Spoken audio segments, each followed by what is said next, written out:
This episode is brought to you by Progressive Insurance. Whether you love true crime or comedy, celebrity interviews or news, you call the shots on what's in your podcast queue. And guess what? Now you can call them on your auto insurance too with the Name Your Price tool from Progressive. It works just the way it sounds. You tell Progressive how much you want to pay for car insurance, and they'll show you coverage options that fit your budget. Get your quote today at Progressive.com to join the over 28 million drivers who trust Progressive. Progressive Casualty Insurance Company and Affiliates. Price and coverage match limited by state law. You're working from home. You settle in with a cup of coffee, ready to get the day started. Before you look at that to-do list, turn on your favorite Odyssey sports station on your smart speaker. We'll keep you company and bring you the latest updates from your teams while you tackle your inbox or get ready for another meeting that probably could have been an email. Power through the workday with the entertaining sports coverage you love from the local voices you trust. Just ask your smart speaker to play your favorite station.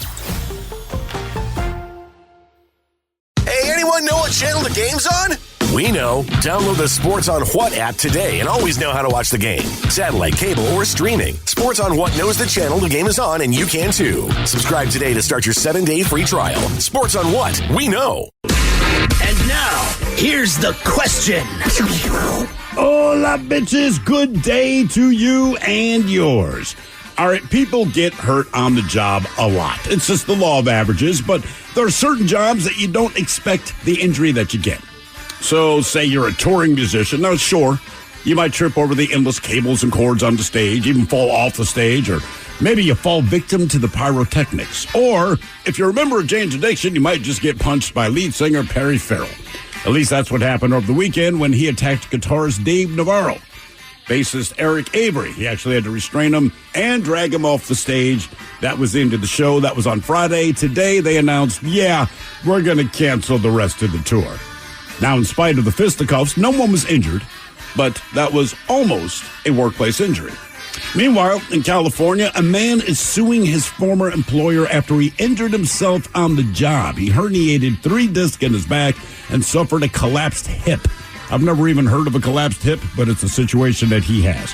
So how did he herniate 3 discs and collapse a hip? I'm glad you asked.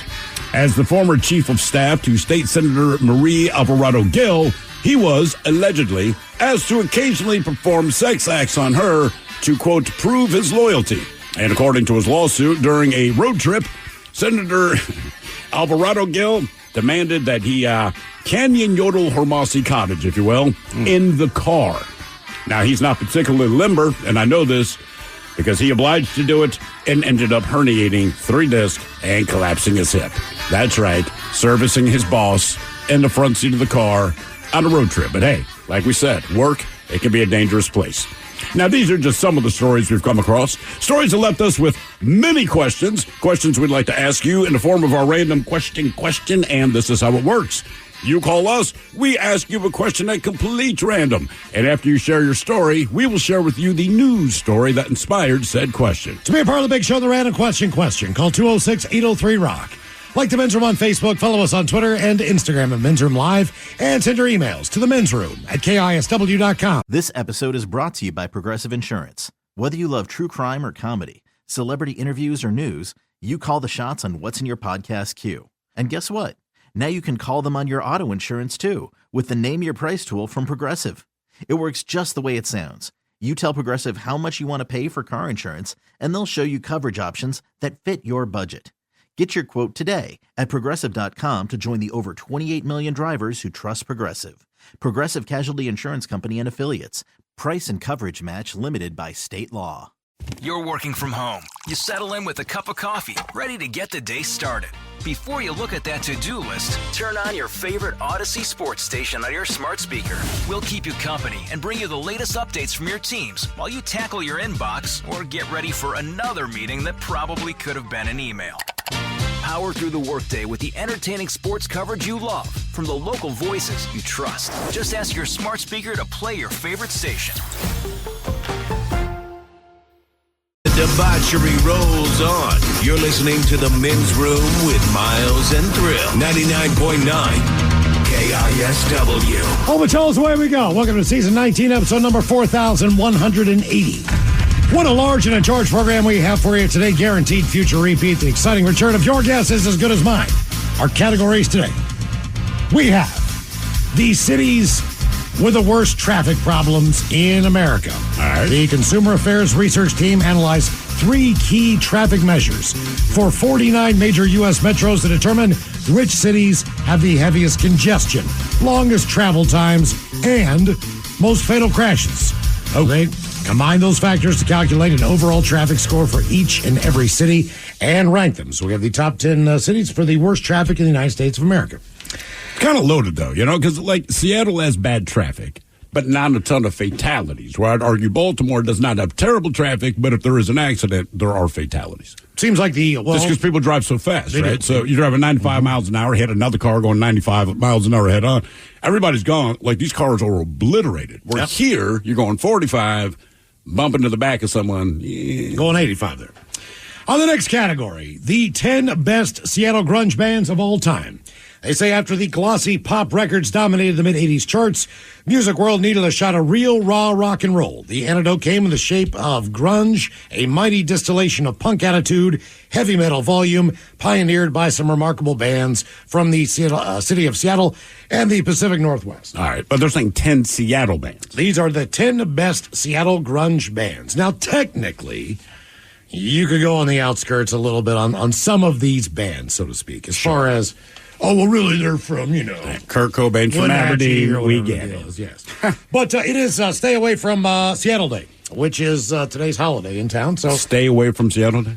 Yeah, it's a real holiday. It was created about 20-some years ago. All right. And the idea being that for one day, because Seattle seems to host more visitors if you live here from out of town. Sure. The number of people that come here to take a long vacation or are getting set to go on a cruise or whatever the deal is.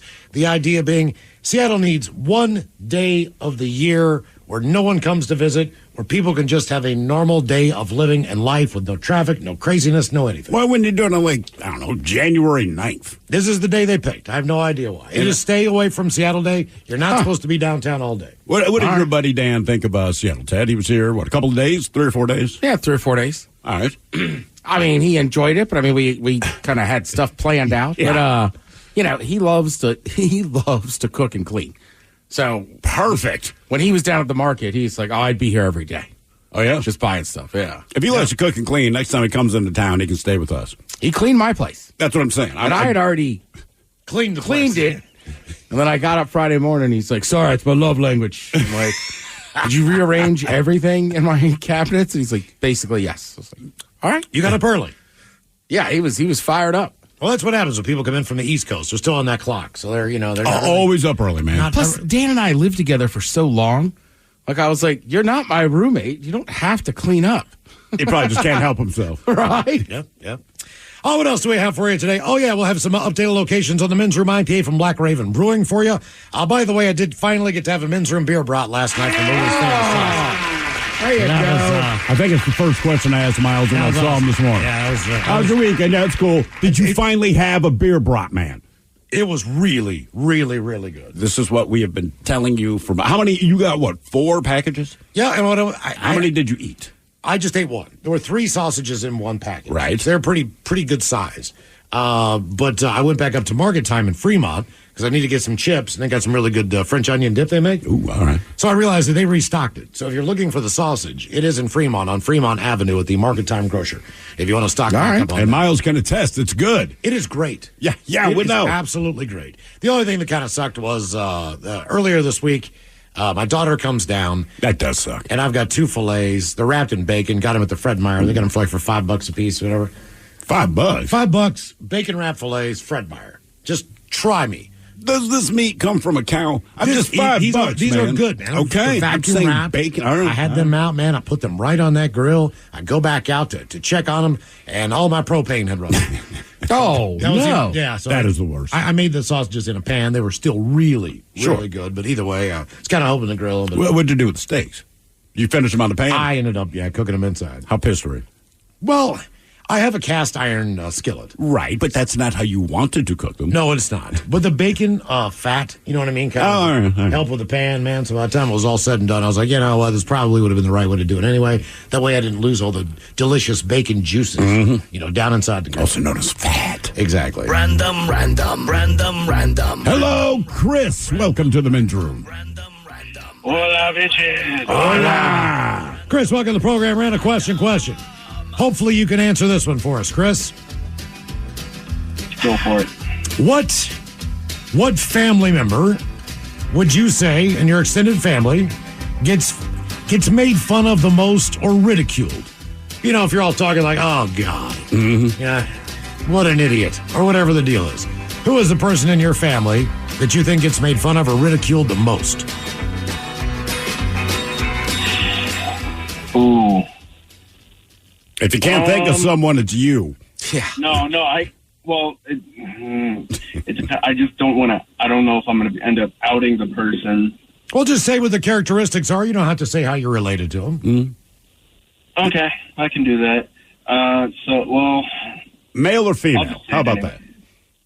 It was my brother. It's my brother. All right, well then. You went through all that just to say, it's my brother. How many brothers do you have? Just the one. Okay, so we can narrow it down. Yes. All right. So why does he get made fun of? He's just kind of the black sheep. And there's just some other really personal things that we found out later in life that we kind of, not about him necessarily, but just in family stuff in general, that we kind of went, just kind of made us take a step back and realize why he kind of was the way he is. And so you're saying there is some family history that somehow contributes to whatever situation he's in, but the entire family can see how that happened. Does it justify who he is? Does it explain why he's the way he is? I'd say it explains why, but not necessarily justifies. Okay. All right. Is he? Does he stay? Has he done anything that's illegal? Oh yeah. Okay. So all right. So you have your. Is that reasons. more the tip that people get on him about, that kind of thing? No, not anymore. Now it's just about trying to get him to pick his life back up. Okay. Well, I mean, that's a challenge for anyone. Fair enough. I mean, look, at my family, there's two, I am made fun of because I'm me, and I don't care, and I'll bust balls back. It doesn't matter. But I know I'm the target for everyone. But it's all good-natured. Your brother sounds more like he is in a situation that one of my uncles is, where people give him a hard time because he's an idiot, or just makes poor decisions a lot. Yeah, we'll go with that. Okay. All right. So you don't really want to talk about what he's into? No. Okay. He that's doesn't fair. tell anybody what he's into except for me. I understand. But he is the guy. But even the rest of the family, he is basically the target. Yes. Okay. He gets asked about the most. All right. Fair enough. Okay, but when the family sees him, do they give him a hard time directly, or does everyone kind of skate around? They just worry about him. Just worry about. I mean, honestly, he hasn't really seen anybody from the family for a couple of years, and that's kind of part of what it is. Okay. All right. That makes sense. Well, I mean, there's two ways. Like my if I see extended family, like they're coming after me, and it's fun because a lot of them listen to the things that are said on the show. They cannot believe some of the stories that they hear, or they go, "Okay, well, I didn't know. I remember the moment, but I didn't realize how responsible you were, for something that went down." And I go, "Look, man, I'm an adult. I've forgiven myself. I'm cool with it, So I get ridiculed for that. I can live with it, but it's never mean. And then my uncle, I almost said his name. This one uncle shows up. And this is different, man. So when they're jabbing at me, everyone's laughing. This dude, they're already mad. They get mad when they find out he's coming over, right? They'll be like, so-and-so's coming by. And it gets quiet. And I'm like, God, it's been like this for 40 years. I mean, honest to God, you don't even remember what you're originally mad about. Right. But everyone in the family is always mad at him. And he's a guy that does make some very stupid decisions. Mm-hmm. And he is a jackass. Actually, I'll be honest with you. I like the guy. I don't trust him, but I do like him.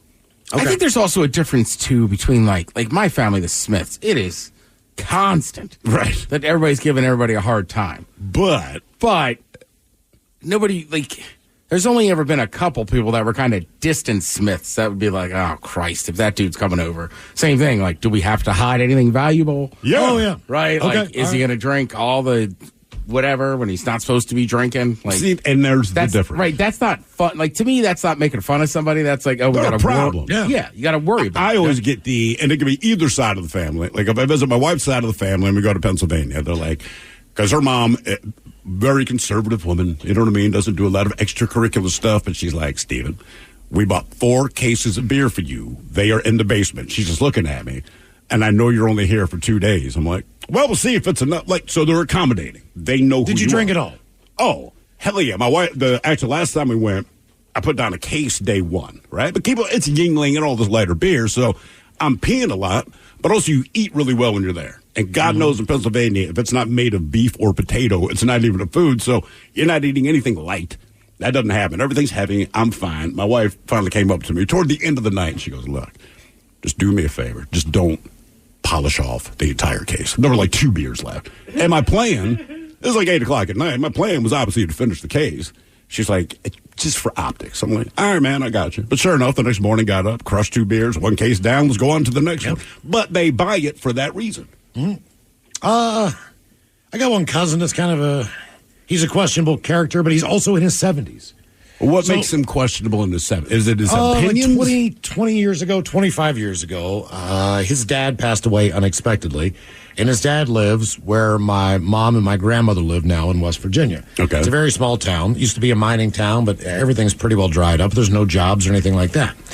But when his dad died, he inherited the house. That's who. All right. Now, the house was, not in the best shape in the world and needed a little bit of work, but it was still, the foundation was fine. The structure was fine. Unger didn't want to live there. He didn't want to have anything to do with it. Okay. He wanted to take the money, and he wanted to move to Florida or Texas or wherever he wanted to live. He did not want to live there. I understand that point of it, but he decided not to sell the house. So what he did was he burned it to the ground. Oh, come on. Come on. Oh, yeah. Collected the insurance money, and then basically fled to Florida. Now, all of his... Now, if you guys know this, how did insurance not piece this together? Oh, well, he told everybody after the fact. Many years after the fact. All right. Because, look, he had a sister and stuff. All of his father and, his late mother's stuff were still in the home. So the idea was like, hey, but he's like, look, if I take anything out of the home, and I take all the valuables out, and then I burn the house down... They're going to know. You could also not burn the house down. Exactly. But that wasn't part of the equation. Nope, not part of the house must burn. So in his mind, he did the right thing. He did the right thing. I mean, for insurance fraud purposes, he really did. Yeah. He had a buddy that he knew that would, for a small fee, take care of that problem when he was out of town. So he made it a point to go out of town to Ohio for a weekend, do whatever he was doing in Ohio, spend the night in a hotel, probably didn't do anything. Just so he could say, like, look, I am in Ohio. I have nothing to do with it. I have no idea how this happened. And apparently it was done to make it look like a space heater, which was actually just... Yeah. So, yeah, Did he get more money from insurance than he would have if he sold the I house? have no idea what he got. Because typically insurance... I have no idea. He would have had to fix the house. I mean, they're only going to cover the value of the house. He would have to do repair work or take that off the top of the price of the house. Or maybe his thought was the fact that everything was still in the house. So the house is worth whatever it's worth. I couldn't sell it for more than that. Yeah. But if there's crap inside, I'm not sure if he had an extra insurance money. policy on the stuff that was in there. Because it was still... His dad was still warm. I mean, Jesus. By the time he did this fast. I mean, he burned that thing down in a hurry. As soon as the paperwork came through, like a couple months after his dad passed away, this thing's gone.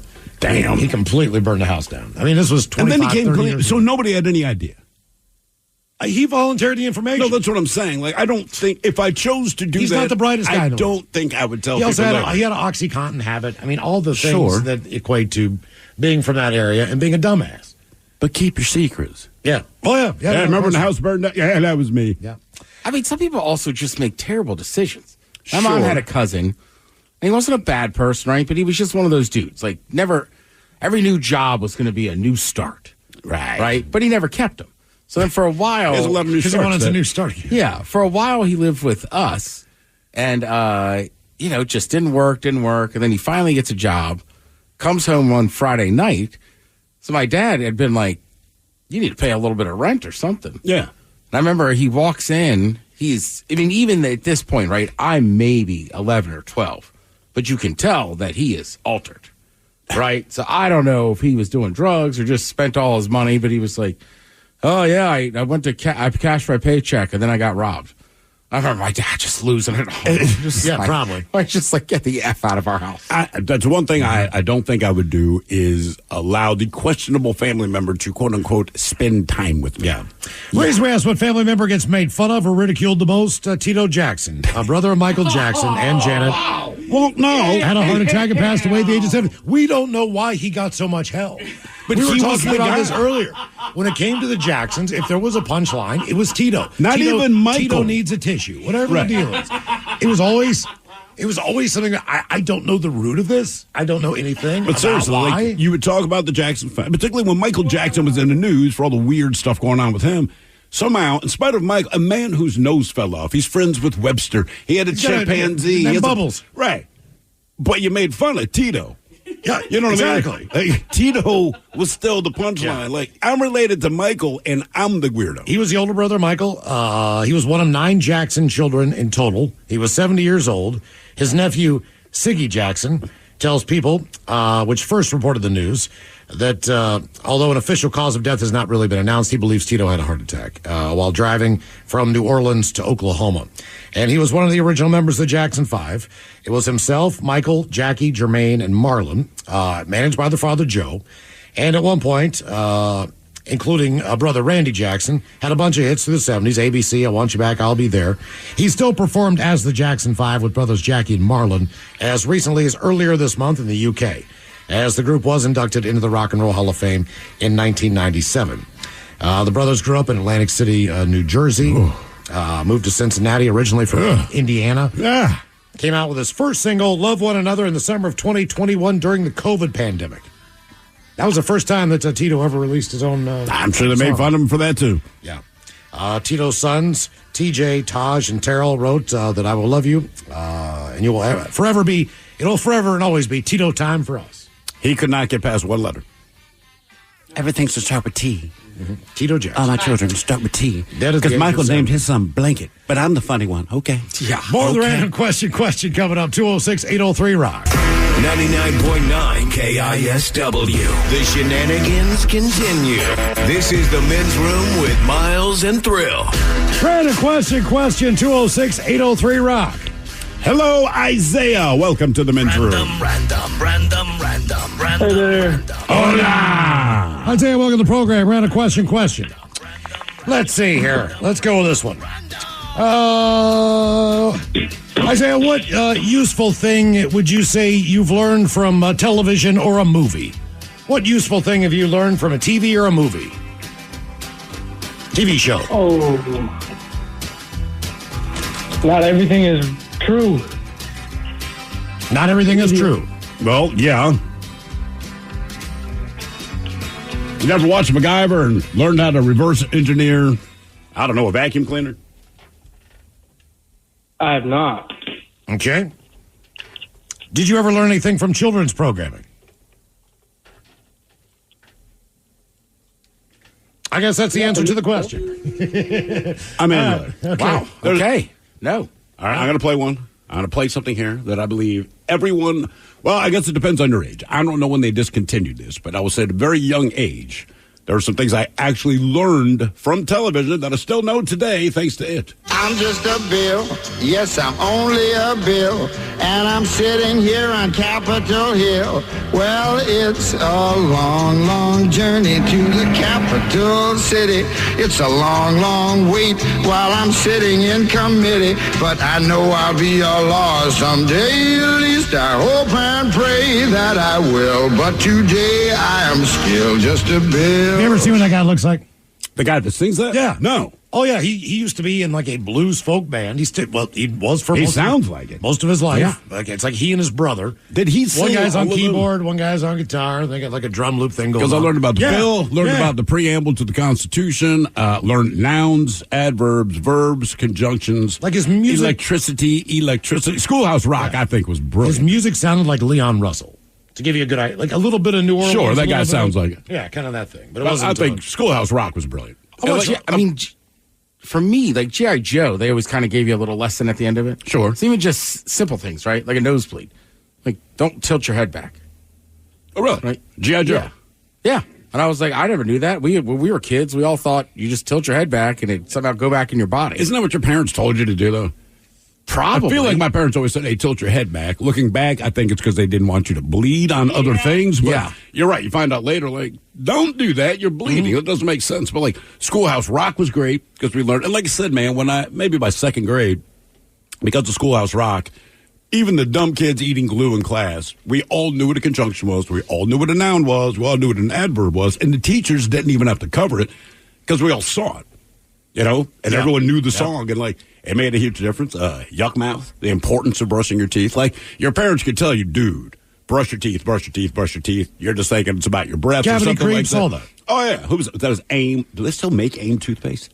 I have not seen that. You remember the cavity creeps, Mike? No. Really? No. Look up cavity creeps. These guys, as a kid, because they showed this like Saturday morning cartoons, and these guys were so terrifying looking, and they had sledgehammers and just busting open your molars, and they're chanting, "We make holes in teeth." It looks like they still make AIM. It looks Okay. like it's still out there. Oh, yeah, I've heard of the cavity creeps, but honestly, it was Family Guy that taught me about cavity creeps. Really? Okay. Yeah. But see, there you go. Yeah, exactly. I think, if you watch Wheel of Fortune, if you do crossword puzzles, either way, either one will help you. If you watch Jeopardy, you're going to pick up Jeopardy for some, sure. some knowledge of something. Even if you watch PBS or Frontline or Nova or any of these. Sesame Street was a big one for me when I was a kid. Sure. Electric Company was another big one. If you're because you learned Spanish along with English on both of those shows. Yeah, I don't remember that on Electric Company. I do remember Sesame Street. I remember Electric Company. I don't remember learning anything. I learned that in the sense of, like, to me, it was just a comedy show, but I don't remember any educational thing. I remember vividly learning how to count to 10 in Spanish with Sesame Street. Really? Yeah. They just had a little musical number that went along with it. Same thing with Schoolhouse Rock. They just made it catchy enough to where I just remembered it. I would And to be say honest Dora with you- the Explorer started teaching Spanish to the kids. I know we make fun of it, but Smokey the Bear's campaign as a kid, as someone who spent time in the outdoors. You paid attention. You paid attention to that. Little Einsteins taught my kids some general music theory. Man, I hated sitting through this show, right? That's for little kids. But what they were teaching the kid, it wasn't any real moral thing to learn, other than be a decent person. But they basically explained how music works and all this. And I'm Mr. like, Yuck. all right. Just knowing the song and what that sticker meant as a child, when I was 3 or 4, I understood what Mr. Yuck was. Did your parents get the stickers? They did. Yeah. I mean, they used to mail them like the Easter seals would deliver that's right, your yeah. address, kind of. Yeah, Mr. Yuck was on a lot of stuff For the holidays. And honestly, Everything under the sink basically had Mr. Yuck on it. correct. But it worked, though. Yeah, it did. You just knew. Right. Like, I mean, we were so little. I don't think we fathomed what poisoning was. We just knew if Mr. Yuck was on there, stay away from it. It's bad. Exactly. Reese, we asked what useful thing have you learned from TV or the movies? They say, who says that watching reality television is a waste of time? Not keeping up with the Kardashians, so to speak, but think Alive and Naked and Afraid. 2 of the programs that Gina Chase now credits with saving her life. The 53-year-old Canadian went missing for nearly 4 days during a spiritual retreat in southwest Colorado last month. She was on a solo hike, and San Miguel County Sheriff's Office now says in a report she should have not gone out alone, as she did not have rudimentary navigation skills, was not prepared for emergencies, but she was lost with just a whistle, a water bottle, a space blanket, some matches, and apparently more prepared than we knew from television. All right. Employing skills she'd seen on TV, Chase erected a shelter made of tree branches and filtered swampy water through a DIY filter made from fire charcoal and moss through a rubber glove. All right. Yep. She also built fires using Band-Aid wrappers to try to attract attention, kept herself motivated with popular songs, including Gloria Gaynor's I Will Survive. All right. Chase was found August 17th after following the sun and stumbling upon a group of people that were looking for her. She now says that she greatly appreciates all these searchers' efforts, but adds that one fact is getting lost. Nobody rescued me. I had to rescue myself. I just turned into this really smart, careful, calculating version of me and had little room for emotion. She does not seem to fault the trip's organizers, but the sheriff's report sees it differently, saying the Institute should not have let hikers who'd been fasting head out onto the woods on their own. It also slams organizers for not properly assessing each hiker's survival skills and for allowing them to use green-colored gear designed to keep them closer to nature. Her husband tells CBS, I pointed out how stupid it was from a safety perspective. These colors were different to see in wooded terrain, but not in the middle of the forest where everything else is green. The Valley Institute now says it will bring in outside experts to evaluate its practices. The religious retreat that went on that little adventure and put everybody in different locations and sent them on their ways in different directions. Hey, good on her, man. I'd also put Magic School Bus in there as far as programs that taught us how to do things. You know, I was decently good at just regurgitating information, but in order to understand things, I had to know how they worked. Right. There was this one episode of Magic School Bus where one of the kids was sick, and they actually shrank down to microscopic size and went inside. And they basically showed you how your body fights illness. And now back at the time, if I was sick, I was all about the Robitussin, I was all about the Dayquil and the NyQuil and all the other kind of remedy medications that you could take. But after watching this episode when I was a kid, I was like, I'm just going to let my body do what it does. I'm just going to drink a bunch of water and, feed myself and just sleep it all off. Learn and be disgusting as you can because it's your body literally flushing everything out of you. It's your body winning. Let's see. People here said, oh, man. One thing I learned was on Jimmy Neutron as a dad with kids who watch it. Cartoons have a lot of innuendos. Like when Dad said, quote, "And this one time I sat on a banana and it changed my life forever." If you don't believe me, look up the scene. Yep. Hey, look, I appreciate you. Remember that? You do remember that scene? I do remember. Okay. I do remember the scene, but I remember that joke. Yes. I remember. I just appreciate they do that to keep our attention. Let's see. You can still order Mr. Yuck stickers. All right. And was interested, and it says, "Hey, Men's Room guys, I learned from the movie Inside Man." Was that Denzel? I think that was Denzel, right? I think it was. Either way, it says that U.S. money is printed on cotton and not paper. Yes. It is amazing the little things you do glean from these movies. Random. Hello, Cheyenne. Welcome to the Men's Room. Hola, gentlemen. Hola. Cheyenne, welcome to the program. Random question. All right, Cheyenne, let's go with this one. How did you get hurt or injured on the job? How did you get hurt or injured on the job? Well, okay, so during some of the motivational speeches that I do, and, I go around doing that, I'll do this thing where I fall to the ground and then I get up back up into the walker that I use and stuff like that, and people find it inspirational and that sort of thing. And once I pulled my groin doing that when I was like 23 years old. Like that. So do you just lay on the ground and grab your groin or what? It's just kind of one of those things where you keep a straight face as much as you can, and then kind of shed a few tears after it's over, and ask if anybody has a bag of frozen peas or something. Okay, all right. Now, when you do this motivational drop to the ground, I assume people know this is going to happen in advance. No, they don't. So how do you do this? Like you're just talking to them and you just collapse?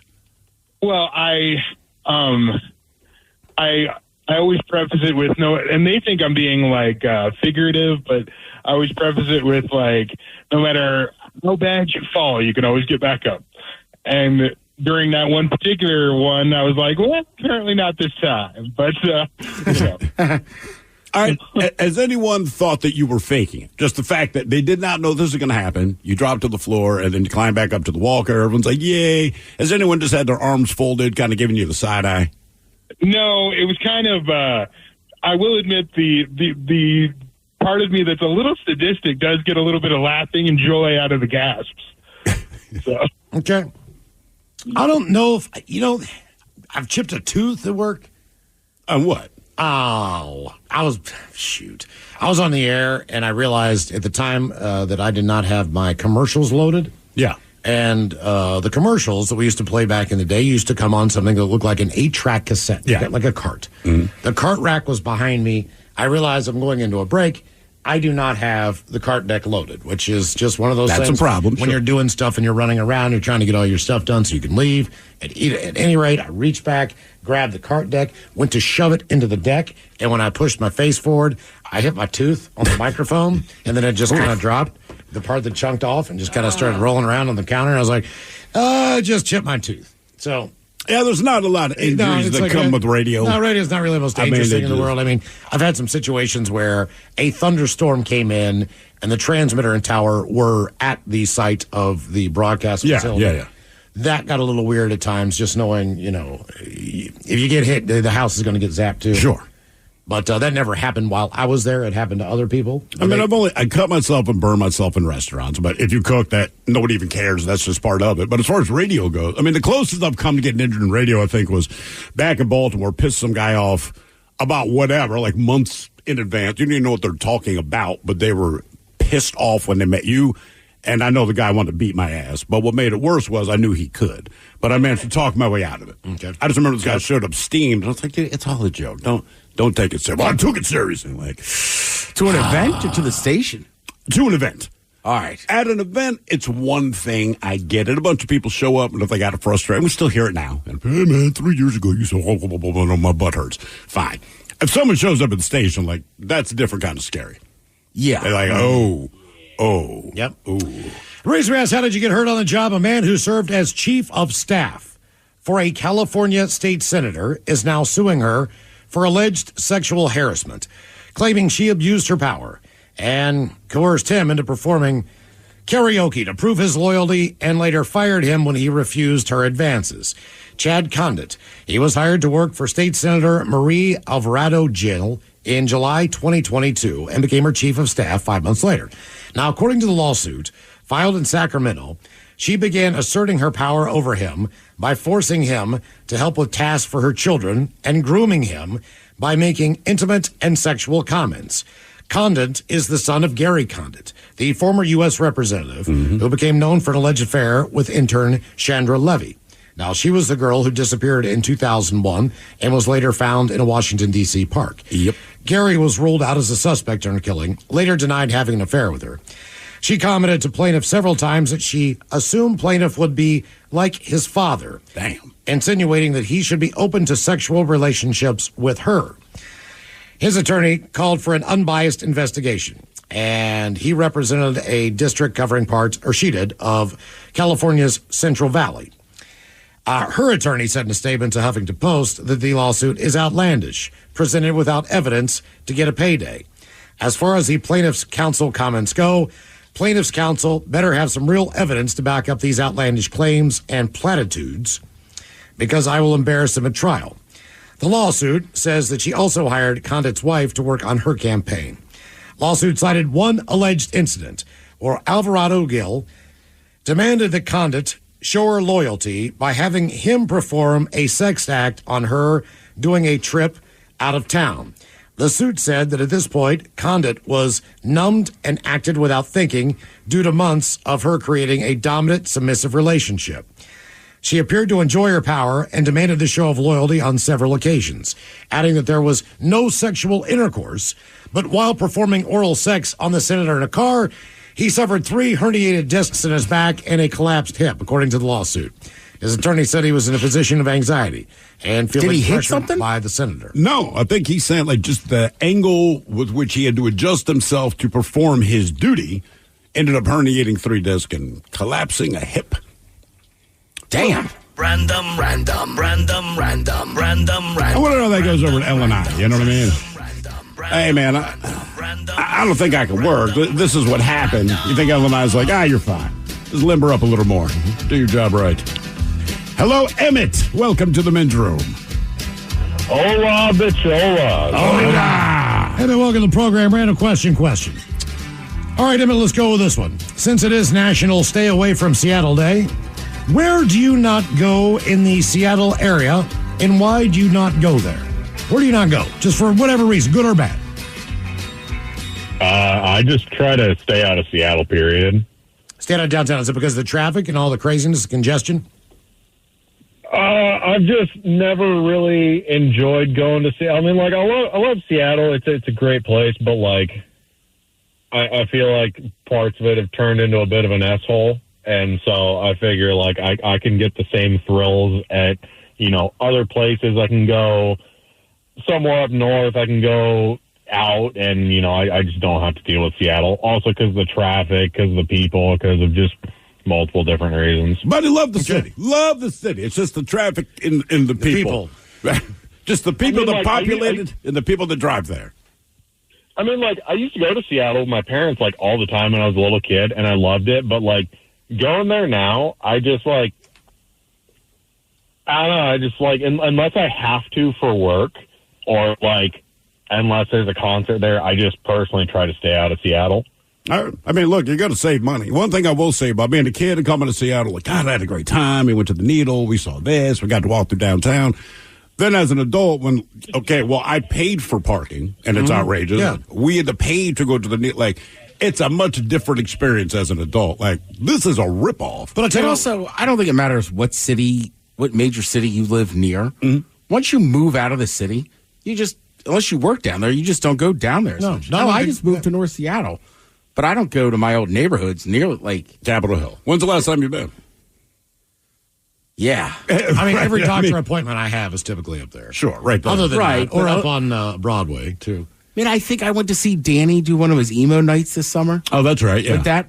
Like a specific reason to go. Correct. But, there used to be bars and restaurants I loved up there, little bakeries, but I'm like, I don't know. I don't live in the middle of downtown, so I'm not going to go down there. I think wherever you live, you kind of just stay in your general area.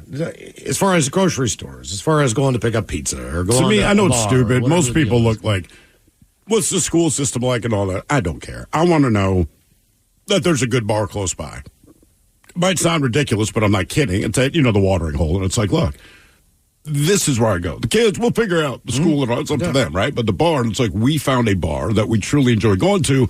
But honestly, it makes my whole experience in the neighborhood better. Yep. And we're not going there getting pissed drunk. It's just to hang out. Right, like even growing up in College Park, which is still, that part of PG County is still pretty city-ish. But my mom worked in D.C., right? So I'd visit her sometimes at work or whatever. But it wasn't like we were in the middle of D.C. every weekend. Yeah. September 16th, we celebrate Stay Away from Seattle Day. Yeah. A day dedicated to avoiding the bustling city of Seattle, Washington. This unofficial holiday was created by frustrated locals who wanted a break from the constant influx of tourists, family, and traffic in their beloved city. But don't worry, it's all in good fun. They say Seattle's still a wonderful place to visit and explore. But on this day, the people of Seattle encourage you to discover some hidden gems outside of the city and stay where you are. Give the locals a break, it says. Who knows, you might even find your new favorite spot. So let's take a step back from Seattle and appreciate all that it has to offer from afar. Until tomorrow. Until tomorrow. Yeah. That's the entire idea. What are we doing here? Stay away from Seattle Day. I was wondering that on the drive in. More of the Random Question coming up, 206-803-ROCK. This episode is brought to you by Progressive Insurance. Whether you love true crime or comedy, celebrity interviews or news, you call the shots on what's in your podcast queue. And guess what? Now you can call them on your auto insurance too with the Name Your Price tool from Progressive. It works just the way it sounds. You tell Progressive how much you want to pay for car insurance, and they'll show you coverage options that fit your budget. Get your quote today at Progressive.com to join the over 28 million drivers who trust Progressive. Progressive Casualty Insurance Company and Affiliates. Price and coverage match limited by state law. You're working from home. You settle in with a cup of coffee, ready to get the day started. Before you look at that to-do list, turn on your favorite Odyssey sports station on your smart speaker. We'll keep you company and bring you the latest updates from your teams while you tackle your inbox or get ready for another meeting that probably could have been an email. Power through the workday with the entertaining sports coverage you love from the local voices you trust. Just ask your smart speaker to play your favorite station. Introducing Instagram teen accounts. Automatic protections for who can contact teens and the content they can see. Learn more at Instagram.com/teen accounts. This episode is brought to you by Progressive Insurance. Whether you love true crime or comedy, celebrity interviews or news, you call the shots on what's in your podcast queue. And guess what? Now you can call them on your auto insurance too with the Name Your Price tool from Progressive. It works just the way it sounds. You tell Progressive how much you want to pay for car insurance, and they'll show you coverage options that fit your budget. Get your quote today at Progressive.com to join the over 28 million drivers who trust Progressive. Progressive Casualty Insurance Company and Affiliates. Price and coverage match limited by state law. You're working from home. You settle in with a cup of coffee, ready to get the day started. Before you look at that to-do list, turn on your favorite Odyssey sports station on your smart speaker. We'll keep you company and bring you the latest updates from your teams while you tackle your inbox or get ready for another meeting that probably could have been an email. Power through the workday with the entertaining sports coverage you love from the local voices you trust. Just ask your smart speaker to play your favorite station. Hey, anyone know what channel the game's on? We know. Download the Sports on What app today and always know how to watch the game. Satellite, cable, or streaming. Sports on What knows the channel the game is on, and you can too. Subscribe today to start your 7-day free trial. Sports on What? We know. 9.9 KISW. We return to the men's room with Miles and Thrill. Random question 206-803-ROCK. If you're on hold there during the break, call back. We had to reset the phone lines from the weekend and the idiocy. In the meantime, I'll give you guys one here. What do I got? How about this one? What do you know for a fact is slowly killing you, but you enjoy doing it anyway? Cigarettes and drinking. Yep. I'm pretty well on par for that. As far as I know it's killing me. I know it's bad for me. There's no more doctor's notes that need to come out. I understand this, but I profoundly enjoy both. Although, but the difference is smoking, generally speaking, singular thing. I'll go outside and smoke at home, smoke outside here. But drinking, going to the bar, just talking to other people. In the theory, I can go there and not drink alcohol, but that's stupid. I eat a regular amount of dinner. I try to eat healthy. I don't eat a lot of processed foods as far as my dinner goes. Sure. Worse at lunch. But I'll eat healthy. I'll have a salad. I'll have some salmon. No fat salad dressing. The whole deal. And then I will get stoned, start watching TV, and the next thing you know, I got a huge ass glass of milk. Mm-hmm. Yeah. I've got 2 or 3 cookies. I've got some Ruffles potato chips, which I just had to house last night because I bought a bag of them. Once you get into those with some French onion dip, man, it's hard to stop. So I discovered that this weekend. I typically eat healthy, and then that stoner moment where 10 o'clock at night, I just eat probably the same amount of calories that I did for dinner. And the weekends too, right? Sure. I don't know what it is. It just maybe just because the week is just such a routine kind of thing. Whether you're a kid going to school or going to work, that I feel like during the week, generally you kind of eat real food, and then the weekends screw it. You're right. Especially dinner on the weekends. Kind of I can't, Monday through Friday, we're going to tell them what they're eating. Weekends, we got it mapped out. Yeah. Because it's on a certain time frame. I get home at this time. It'll take this long to make it. That way they eat by then. So it's all kind of mapped out. Weekends, what do you guys want? They say pretty much anything. I'm like, yeah, cool. All right. Yep. Whatever, man. We're home. We're home. I mean, hell, my wife went out for dinner last night. So she's like, hey, the kids want you to make dinner. I'm like, no problem. What do they want? She's like, they want you to make pizza. So either we're going to order pizza or I'm going to make pizza. They happen to like the pizza I make. I'm like, we're still just eating pizza. Yeah. And I loaded up with more. No, there's nothing wrong with that other than I had to make it. But still. I was making pizza Friday night. That's right. You were saying that. Was this wood-fired kind of thing? Like outdoor pizza oven deal? My buddy Phil's been working on this for a while. So I forget what the pans he puts on his grill. All right. So it's almost like indirect heat. Mm-hmm. And then he bought this little thing that slides the pizzas on and off real quick. Oh, the peel. Yeah, peel. Yeah, but it's just like a shovel. I don't know how to explain it. It's like a piece of wax paper that you can pick up the pizza really easy and then slide it off really easy. Okay, interesting. But yeah, I mean, same thing, right? We had chicken and any kind of toppings you could think of. What did you create? Because a buddy of mine about 2 or 3 weeks ago, same thing. He's built himself a pizza oven. He's had it for a few years, but he kind of broke it out one time officially late summer. And when we went there, he made 24 different pizzas, but none of them had the same topping. So, I mean, pretty much anything you could imagine, that pizza existed. You know how, I suck at making a round pizza, right? It's hard. It's artisan. Right. So mine looks more like a flatbread, even though it's pizza dough. But, kind of that shape. Yeah. And then I added 6. Mine was really symmetrical. I was really proud of it. 6 little pieces of chicken, because he had already grilled chicken. I used a marinara sauce. And then on top of the chicken, I added a little dollop of pesto and a pepperoni. Oh, look at you. So then, right. And then added, mozzarella and something else. So how was it? It was delicious. Was it great? And it was 6 little, each one was its own perfect little piece. See, it's sort of about making pizza. You can put whatever toppings you want. So, of course, when I made it for the kids, what do you guys want? Dad's hooking it up. Pepperoni.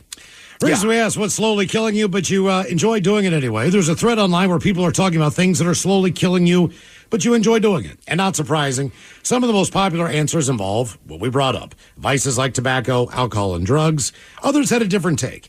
So here are some of the things and other things that are slowly killing people, but they can't quit them. All right. And some of these are obviously tongue-in-cheek. Dating men appears on the list. That's why I stopped doing it. The fact that I eat processed meat all the time. Yeah.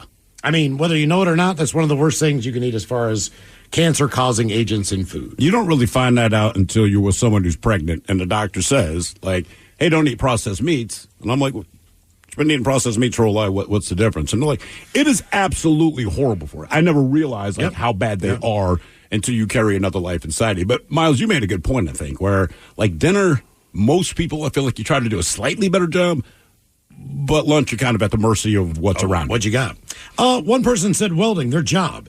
It is quite literally killing me. Eyesight has gotten much worse. Black soot and rust blown out of my respiratory system on a nightly basis and any time I get into the shower. Yeah. That means you're coughing up just chunks of black mucus and whatever rust they're talking about. Bacon-wrapped jalapeno poppers. I'm addicted to them. I know they're killing me. Back to the processed meat. Specifically, Ben and Jerry's ice cream. I eat a pint every night. Social media, as far as that's a pint a night, or what are the little containers? That's not a pint. No, it'd be a pint. Yeah, so it's a pint of Ben and Jerry's every night. Mm-hmm. That's a wild thing for somebody to post on there. Because I mean, like Ben and Jerry's, you could look at it. They put the total calories on there, and most of their flavors, you're talking like 2,500. Just for that pint. Yep. I guess that's the point they're making. Like, I know. The mental toll of social media. Got to be killing me. Sure. Another person said I drink too many energy drinks. Based on the job, I sit way too much. Not exercising. Too much fast food. I like not exercise. I enjoy not exercising. Yeah. Well, I do. A lot of people hate exercising. So, right. You know, you feel better when you're done, but in the process, it sucks. Not sleeping enough. Procrastination, and binge eating. Some of the popular answers there on what people say is slowly killing them, but they enjoy it anyway. Random. Hello, Matt. Welcome to the men's room. Hola, bicholas. Hola. Matt, welcome to the program. Ran a question. Let's go with this one. What would you say is the worst performance, band, theater, whatever, that you've seen, and what made it so bad? I would probably have to say, as much as I don't want to say, my favorite band, Judas Priest, they played in the Tacoma Dome 2014, and I don't know what was going on there, but their sound was just absolutely tanked. You couldn't hear anything. It was awful the whole show. Well, technically, Tacoma Dome is known as one of the best acoustic venues, so to speak, in the country, based on the fact that it has a wooden roof. But not on this night. Yeah, so not on this night. I'll be down. So it wasn't the band per se, but just the sound of it. Agreed. I have to say, yeah, that's totally true. Was it distorted? Was it unbalanced? Like, what kind of crappy sound were you getting? So it was obviously full volume, but it was quiet, if that makes any sense. Okay. It's just, the sound just wasn't happening that night out of the speakers, probably the sound system. And that's for a band like Priest, where it's like, these guys are loud, right? I mean, like, this is understood by the band. And if you didn't know that, certainly when you visually saw them on stage, you go, oh, this is a band that's going to be loud, right? And Judas Priest will unapologetically go out and play their entire new album that really no one bought, and then play "Got Another Thing Coming" at the end, and just kind of just walk off the stage, and they're done. Like they do what they want to do too, and they should. Yeah, I mean, they're at that point in their career, but still, as a fan, you want to see them play. As a fan, it sucks, but I do understand. Like, hey, living you guys after midnight, something. Come on, man, play anything. Something from Screaming for Vengeance. That sucks, man. I'll tell you, sound sucks. Man, the sound was great. Mike, I believe you were at this concert. I don't know if I came across. I don't know if it was the worst thing I'd ever seen, but it was kind of similar to what I was saying on Judas Priest. The last time that Greta Van Fleet came to Climate Pledge Arena, yeah, I thought it sucked. It was not my favorite. I just thought what was it? A lot of newer stuff? They basically played their entire new album. Yeah, and that was it. And it's a lot of jam band stuff, which they is just went fine on and on and on. Right, if that's kind of, and their first few shows had a lot of that, where they kind of play in essence some of their songs, and then it just kind of divulges into a jam session, which is fine if you're into that. Not we know that. Yeah, but the Tractor Show and the Paramount Theater Show were two of the best shows I've ever seen. They were fantastic. They were good. I just figured it was going to be another great night. Yeah, there was a little bit of that in that Paramount show, though. However, same thing. Those new songs that they have, there's about 4 minutes of just instrumental droning that goes on, and it's just. Do you know what unpaid musicians call that? Like myself, practice. Yeah. Yeah, because you play a song, like there's no audience, so it's like if you're feeling good about whatever tune you're playing, you kind of stay in that pocket. Yeah. Then the guitar player starts going off on a solo that you like hearing, so then I'll do something cool. Then the drums keep it going. Now, like, when you play a show, we play the songs you would want to hear, but, like, I have no problem with jam bands. I get it. Because as a musician, that's fun. Sure. But it's not for every audience. I do get that. But I'm like, oh, you mean you do what we do at practice? Okay, cool. Yeah. I mean, that's legitimately all it is. And that's kind of what their new albums are, too. It's a big, long jam. It's just a long jam. I'll say one of the weirder bad reviews I heard of a concert. I didn't go because I do not care for this person, but my wife took my daughter to see Billie Eilish. However many years ago it was, 3 years ago. That was when she was on top of the world. Yeah, and my wife's like, this place was absolutely packed, and visually the show was what you expect from a top-level musician, but she goes, it's not that the sound itself was bad, but I guess like the Taylor Swift audience, all these 13-year-old girls are singing at the top of their lungs. And she goes, I'm not kidding. I could not hear Billie Eilish. So it was like a 10,000-person karaoke. They'd cue up the song.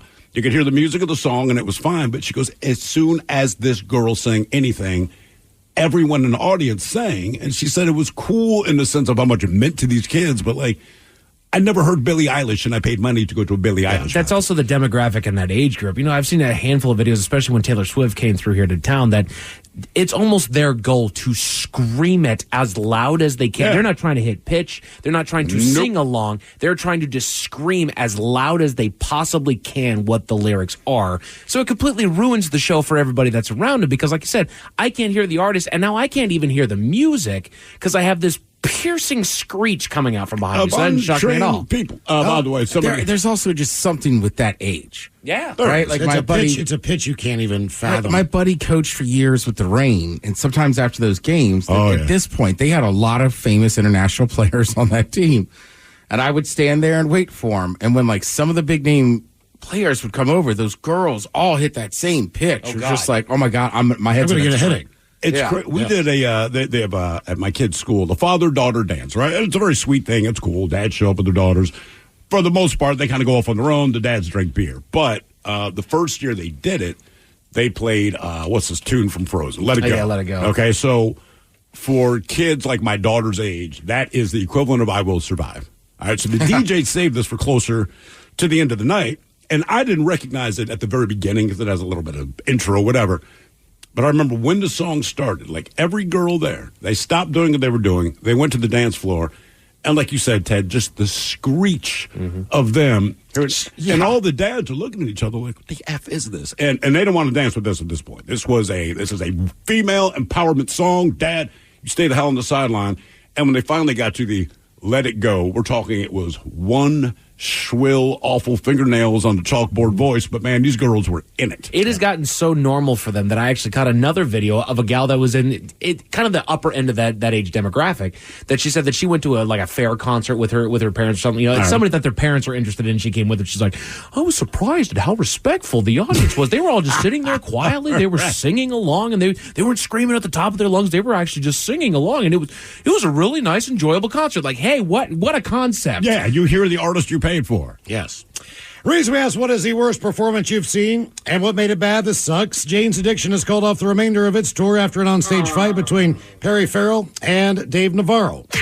Band made the difficult decision to take some time away as a group. A statement on their Instagram page says, as such, they will be canceling the remainder of their tour. Now, they had more than a dozen dates. I believe one was here in One was there October 8th in Seattle. I was going to go. They're supposed to play this Wednesday night in Toronto. Yeah, my plan was to go. Look, man, I like Jane's Addiction from way back. And I want to say Miles brought it up to me maybe a month ago. And I'm like, you know what, man? I'm going to go to that show. It was like a Tuesday night show, but I was still like, all right, Jane's Addiction. That'll be cool. Yeah. They couldn't wait to fight. Navarro and the two other band members issued a statement on Instagram blaming the tour's end on the continuing pattern of behavior and the mental health difficulties of Perry. Our concern for his personal health and safety as well as our own has left us no alternative. We hope that he'll find the help he needs. I saw the video. I don't know exactly what was going on stage, but Perry definitely came over to Dave Navarro, who was just playing. He had his head down. It did not seem like he was involved with anything that had anything to do with Perry. So obviously something had been brewing or something was going down. I did hear that he kept repeating lyrics over and over and over again. Right. I don't know what that had to do with it, other than the fact maybe that he was trying to get just his vocal range on the mic because he said he could not cut through past the music. Talk to the sound man. Yeah, that has nothing to do with that. In the time, to be honest with you, we saw Jane's Addiction at the Gorge when we did Pain in the Grass out there for 2 days. The set that they did, Dave Navarro was having trouble with his guitars, guitar tech, monitor, whatever the deal was. He was mad about something. But he wasn't mad at the other members of the band. No, he was just frustrated with the sound that he wasn't being able to His get. guitar tech was having a bad night, and look, Dave played his ass off, and you probably couldn't see it. We were lucky enough to be on the side stage until they kicked us out. But Dave's face, man, the looks he kept giving his guitar tech are like, I'm going to stab you when this show is over. And to be honest with you, I honestly, when I first saw that headline, I thought I read this wrong. Perry Farrell's not throwing punches. It's got to be the other way around. And then when I watched the video, I was like, huh. That's insanity. It sounds bad. My wife told me about it before I'd heard anything. She said Perry Farrell punched Dave Navarro, and just based on her experience at the Gorge, I'm like, yeah, man, I'm not surprised. It seems like kind of a D-head. And then as we read this, I'm like, you know what?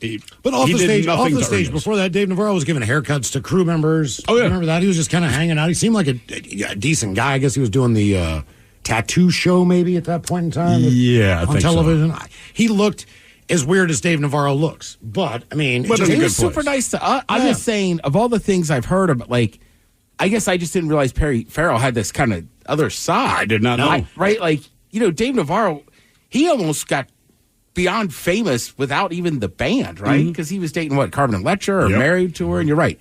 Had all the TV shows and reality shows. So, like, he just seems like a bigger celebrity almost. That, like, he would be the one that could be an a-hole. And Perry was on our show before that to just promote, Pain in the Grass and all that stuff. We did a phone interview with him. He told a great story about getting his ass skin almost ripped off on a water park with his kids in Costa Rica. But he sounded like the nicest guy. Yeah. And I'm sure maybe he is underneath all the booze and drugs or whatever's going on. I mean, we talked to him in Vegas. We went down for a convention, and he was down there with his wife. His wife is actually from Belltown.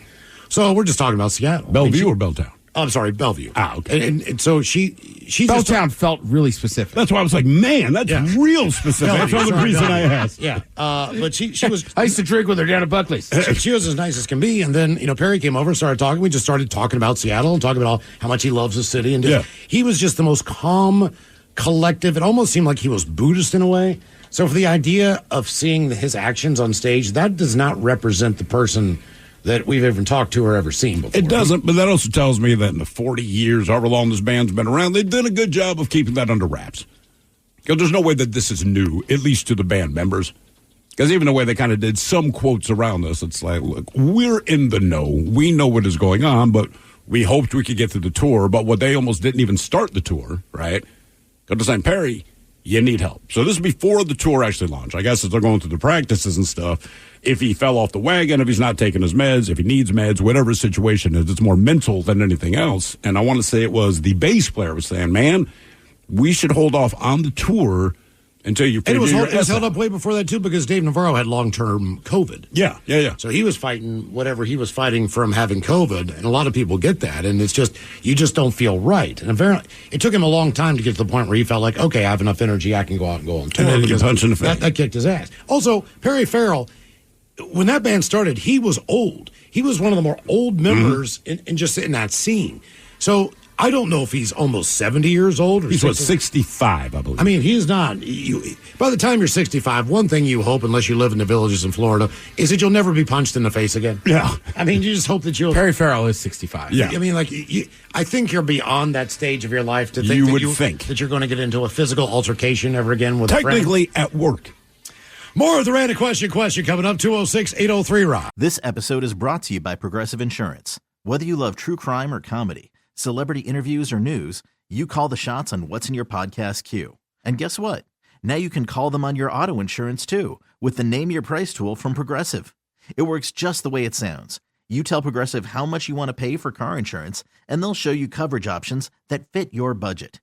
Get your quote today at Progressive.com to join the over 28 million drivers who trust Progressive. Progressive Casualty Insurance Company and Affiliates. Price and coverage match limited by state law. You're working from home. You settle in with a cup of coffee, ready to get the day started. Before you look at that to-do list, turn on your favorite Odyssey sports station on your smart speaker. We'll keep you company and bring you the latest updates from your teams while you tackle your inbox or get ready for another meeting that probably could have been an email. Power through the workday with the entertaining sports coverage you love from the local voices you trust. Just ask your smart speaker to play your favorite station. The Men's Room returns with Miles and Thrill. Your guess is as good as mine. Count out the categories: the cities with the worst traffic in the United States, and grunge music, specifically the 10 best grunge bands that came from the city known as Seattle. Mm-hmm. Those are the categories with your guess is as good as mine. Right Off the top of your, go ahead. Okay. Off the top of your head, name a grunge band that's not from Seattle. In the same category, Stone Temple Pilots, San Diego. Are they grunge? I don't know. They're the same era, same time, same era, sound. I guess. How about Oasis? Grunge? I mean, is it not? No, they definitely would not be grunge. I mean, look, you can love them. It's not bad. They're in the Bush category. Yeah, they're somewhere like Bush and... Yeah, I don't know. I watched something on them the other night. Look, I know you love Oasis. Look, they're just not grunge, all right? That's all. I'm not saying they're good or bad, but... Yeah, I don't really... I mean, Smashing Pumpkins, to some degree... They had that sound. They were out of that era. I mean, they were from Chicago, but I think if you're going to put them in a category, that is the closest one that fits who the band is. Okay. They're not my favorite band, trust me. Look, I've got a lot of their albums. I gave them a try. I mean, I tried to enjoy that band, and I still have a hard time with them, but I believe they fit into that category. So I'm not saying they're, my all-time... No, but they're not. Yeah. That's all I'm going to say about that. Well, you know what's on the list. Yeah, I mean, I'm just honest. I'm trying to think. These bands are from Seattle, so it's not going to be any of those. Yeah, I'm just trying to think, I don't know who else. I guess Stone Temple Pilots would be the closest, at least in my mind, as far as bands you've heard of, Mm-hmm. Yeah, I don't know. I think of Stone Temple Pilots as definitely being a grunge band. Okay. So there's one. Cool. Yeah. Hello, Justin. Welcome to the Men's Room. Hola. Hola. All right, since we're on that tip, Justin, what band do you just not like, man? That just maybe other people do, but you just never got it. Never got on the train. Bad question for me. I don't really even know names of bands. I basically just listen to you guys talk on the way home. So. All right, so you're not the biggest music fan in the world. No, I mean I like music. I just don't know names of bands, singers. What about genre music? Is there any genre of music that you just don't care for so much? Back in high school, I really liked country, but I can't even turn it on anymore. I think country music has gotten a lot better. I think because it's a lot more... It's what hair metal was. Yeah, I mean, it's pop music. So, hair metal was this pop rock music. I think what country is now is a pop version of country, so it's more accessible. When you look at the Sturgill Simpsons and the Stapletons of the world, there's a little bit more of a traditional country sound that is still becoming more popular now than I think it has been in a while. Of them, but I think they stand out because they're almost the loners doing that. Overwhelmingly, country's gotten whitewashed, and like I said, it's all poison, basically. If you like it, good, because this is their heyday. I mean, you're right. Sturgill is great. Stapleton might have one of the best voices I've ever seen live in person.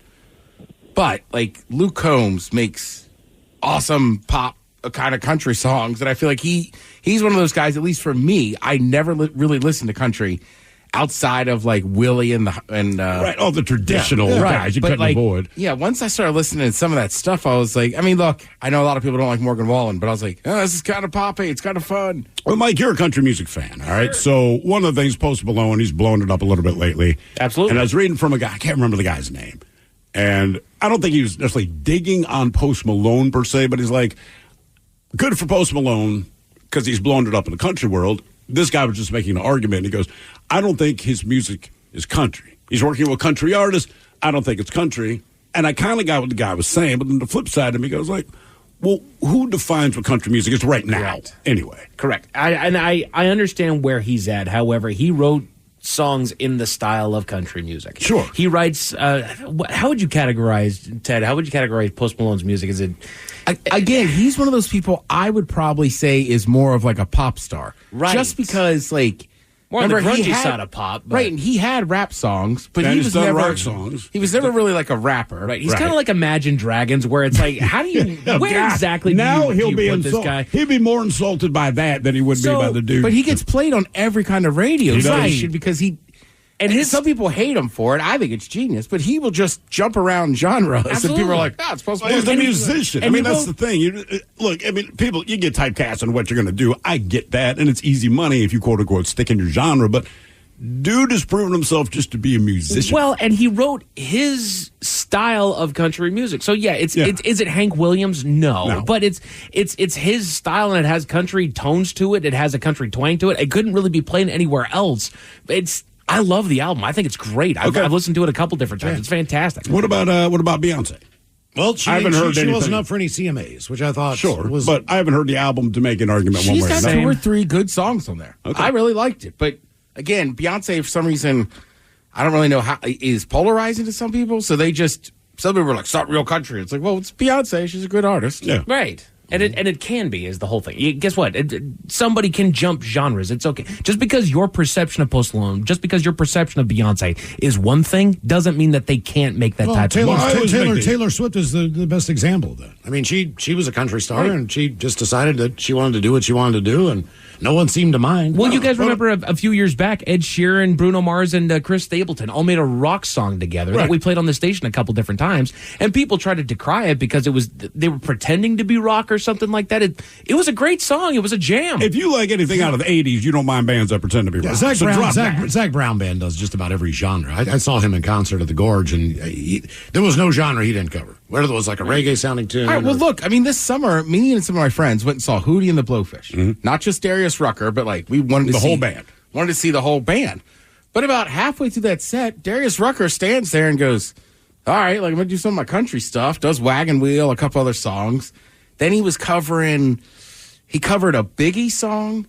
He was covering, I almost want to say In Excess or somebody. I mean, I told everybody, he basically stood there and for about 30 minutes went, whatever you're into, I can play it for you. I got you. Yeah, there's 12 notes in music. That's always my argument. And look, where country music is now, just do electric guitars, get rid of the twang.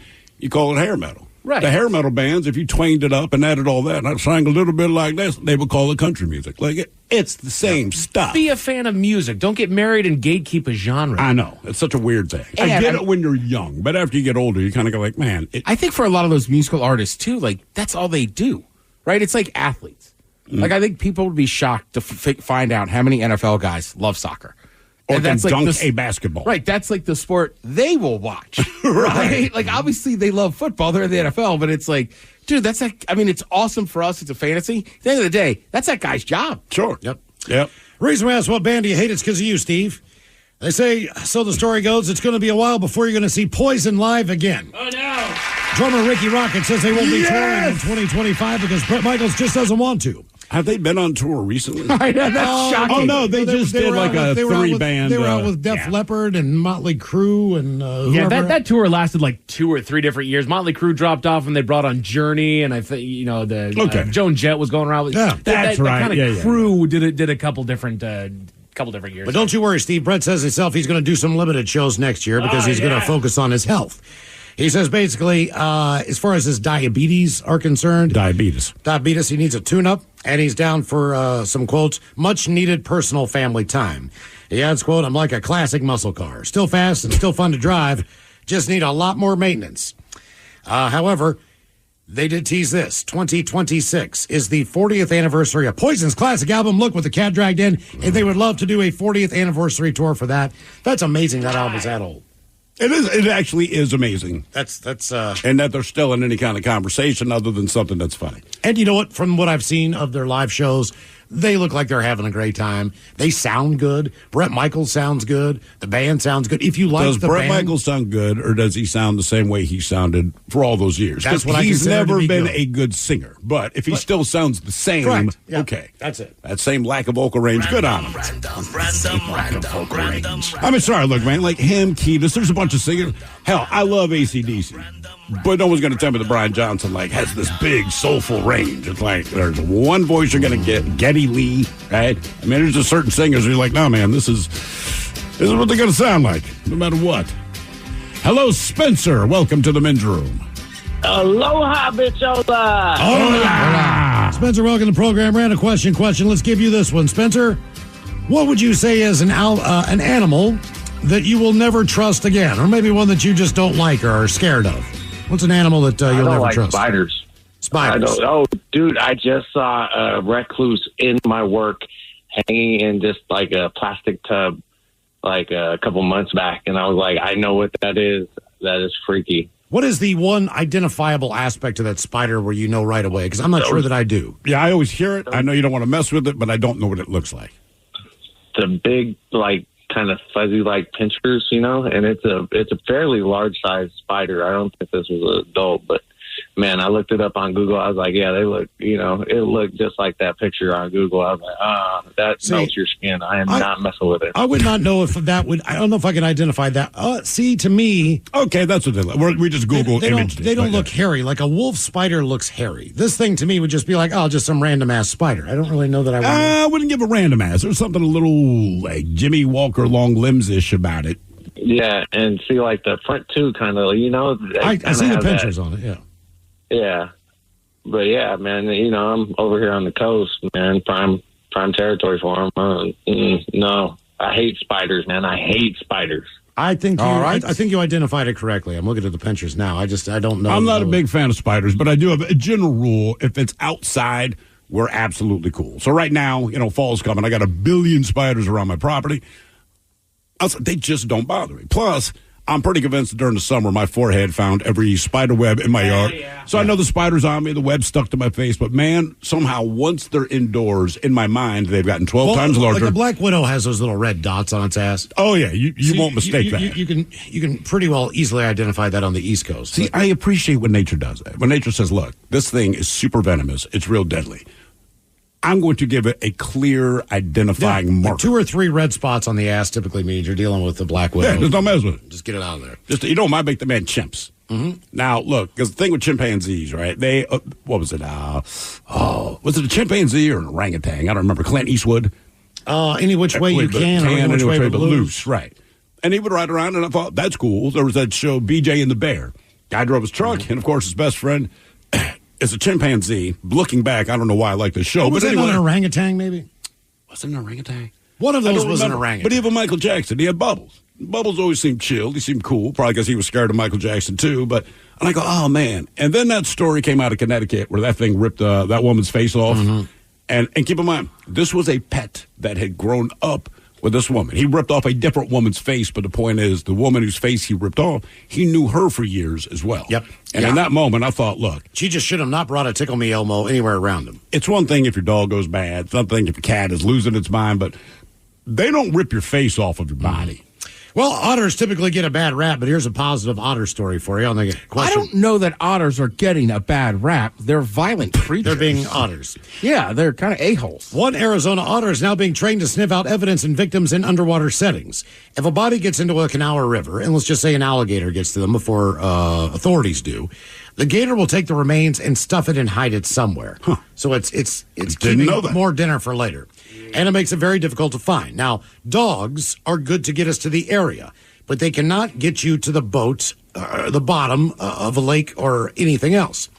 The otters get us from the boat to the bottom to show us exactly where the remains are located. How is this possible? Otters are believed to be the only mammals that can smell underwater. So they're training them to find human remains, if necessary. Okay. All right. I had read an article that said that otters were the only mammal to have odor detection underwater. So I kept thinking, why can't these guys go to work for us? Is it possible to do that? Not only is it possible, it is working. Splash is an otter born in Arizona and was recently donated to the Peace River Search and Rescue in Florida. He's still being trained, but is already helping solve crimes. While in an active scene recently, he was persuaded by searchers to put Splash in the water to help his handler. He sniffed out the scent and went down to it, threw a marker, and the diver went in, and there it was. All right. So Jeff Beals, the aquarium coordinator at the Wildlife World Zoo in West Valley, his origin, said he knows otters have the skills for the job. Not only can they smell items underwater, they can also pick up on cues, on trails, smell trails, and eventually pick up things on their own and bring them to the surface. Okay. All right. That's a positive otter story. That does sound positive. Now, however, the story from last week. A walk down the dock at the Bremerton Marina in Washington State turned terrifying for a mother and child on Thursday morning when a river otter appeared and dragged the child into the water. Otter and child went under, then resurfaced, at which point the woman was able to pull her child back up onto the dock.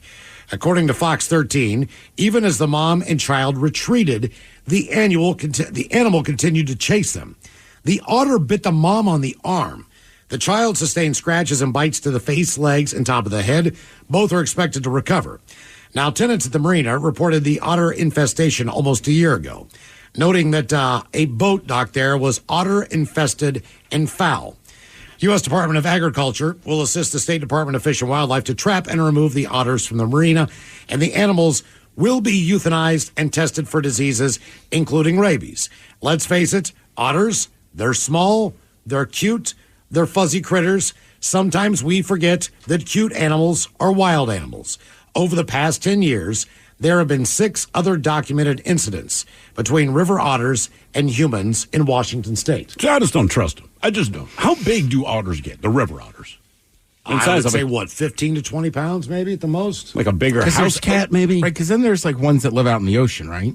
They're all, it's sea otters. Are they bigger? Well, they have them on the coast of Washington as well, and Oregon.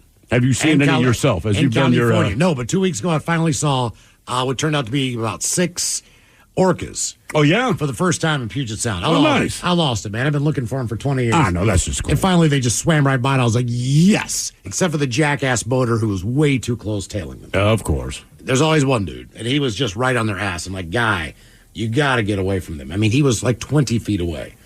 You better hope those orcas don't talk to the ones in the Mediterranean. The sea otter is sizably noticeably bigger than... What size are they saying for the sea otter? Sea otters typically 2 to 3 times larger than river otters. Adult sea otters can weigh up to 100 pounds and grow to be 5 foot long. While adult river otters are usually weigh between 10 and 33 pounds and are about 2.5 feet to 5 foot long. I did not realize the sea otters were that big. And as far as what animal will you never trust again? When people spot cows idling in a field, it typically becomes a photo op. In the UK, however, cattle are the leading cause of death in the nation's agricultural sphere. They are said to be more dangerous than dogs when it comes to going on the attack. There is even a group now called Cows on Walker Safety that was established to warn others of bovine danger. 22 people were killed by cattle in England, Scotland, and Wales from 2019 to 2023. And 3 of them were shot. The UK's Health and Safety Executive Regulator counts nearly 260 fatalities, injuries, and concerns involving cattle from 2015 to 2021. What are they feeding these cows in England? Those injuries, even for survivors, can be gruesome. One farmer's daughter, once deemed the, quote, cow whisperer of the town, lived through her encounter, but with multiple broken ribs, a concussion, a smashed jaw, and dislodged teeth to show for it. And that's bad, because you're already in England. Cal's David Clark became an active campaigner on the issue after he was almost trampled to death by a herd of 24 cows in 2014. They got up, they looked at me, started looking a bit agitated, then they just went for me. It wasn't a gentle amble. They were Usain Bolt. Clark survived with a lacerated liver, but his dog Merlin was killed, trying to protect him. In fact, dogs especially seem to spook cows, while cows with their young nearby also seem to be a little ornery, they say. One piece of advice offered is to never walk between a cow and a calf. A big part of the peril is tied to how big cattle are. The average weight of a dairy cow in the UK is 1,400 pounds. Even a gentle knock from a cow can result in people being crushed.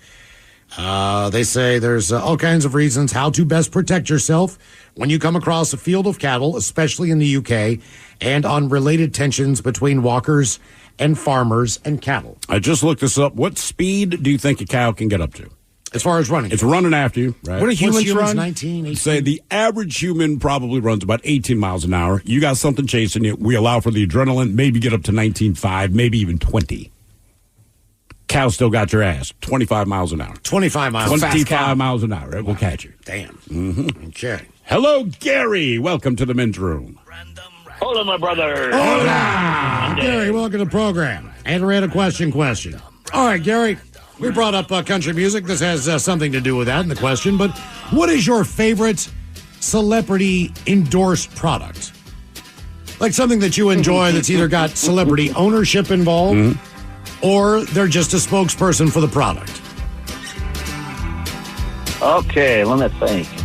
I just tried. The old Thighmaster, but we're not going to go there. Well, George Foreman Grill was a popular item. A lot of people had them and used them. Great product. Yeah, never got that one.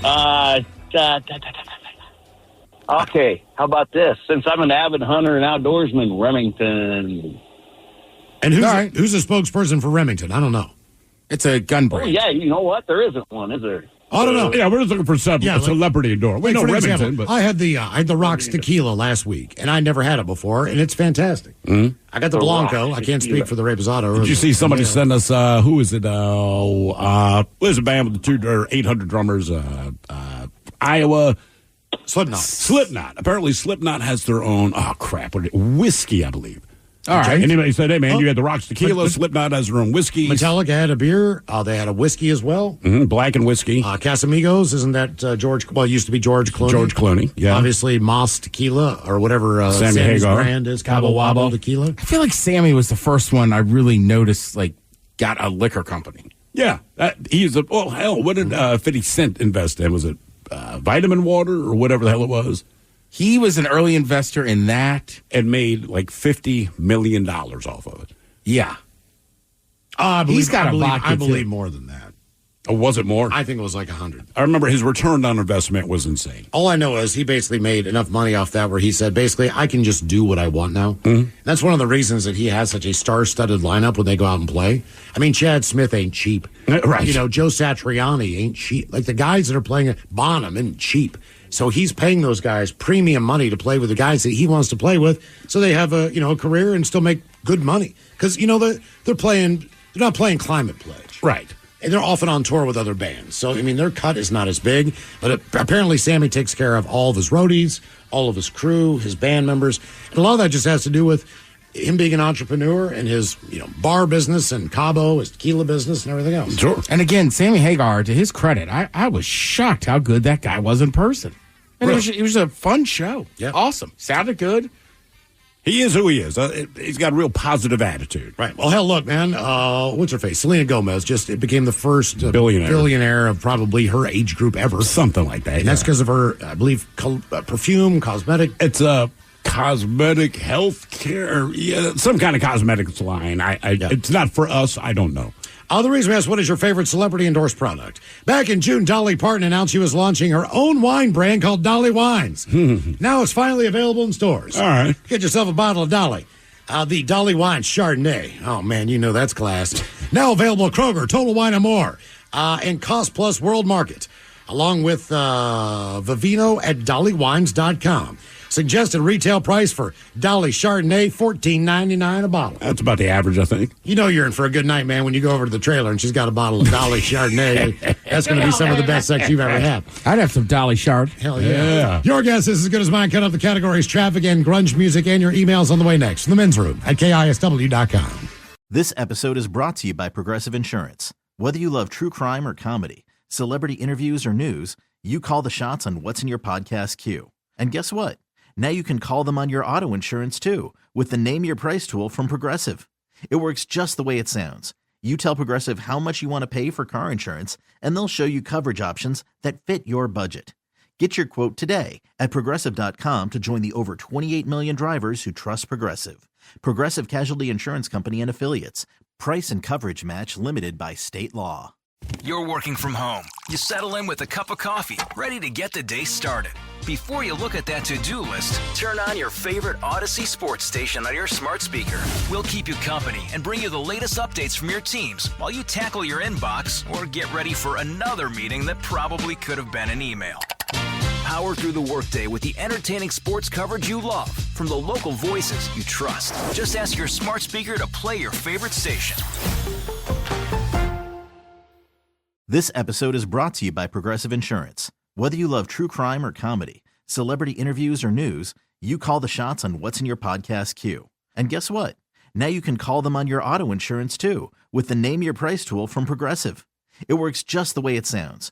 You tell Progressive how much you want to pay for car insurance, and they'll show you coverage options that fit your budget. Get your quote today at Progressive.com to join the over 28 million drivers who trust Progressive. Progressive Casualty Insurance Company and Affiliates. Price and coverage match limited by state law. You're working from home. You settle in with a cup of coffee, ready to get the day started. Before you look at that to-do list, turn on your favorite Odyssey sports station on your smart speaker. We'll keep you company and bring you the latest updates from your teams while you tackle your inbox or get ready for another meeting that probably could have been an email. Power through the workday with the entertaining sports coverage you love from the local voices you trust. Just ask your smart speaker to play your favorite station.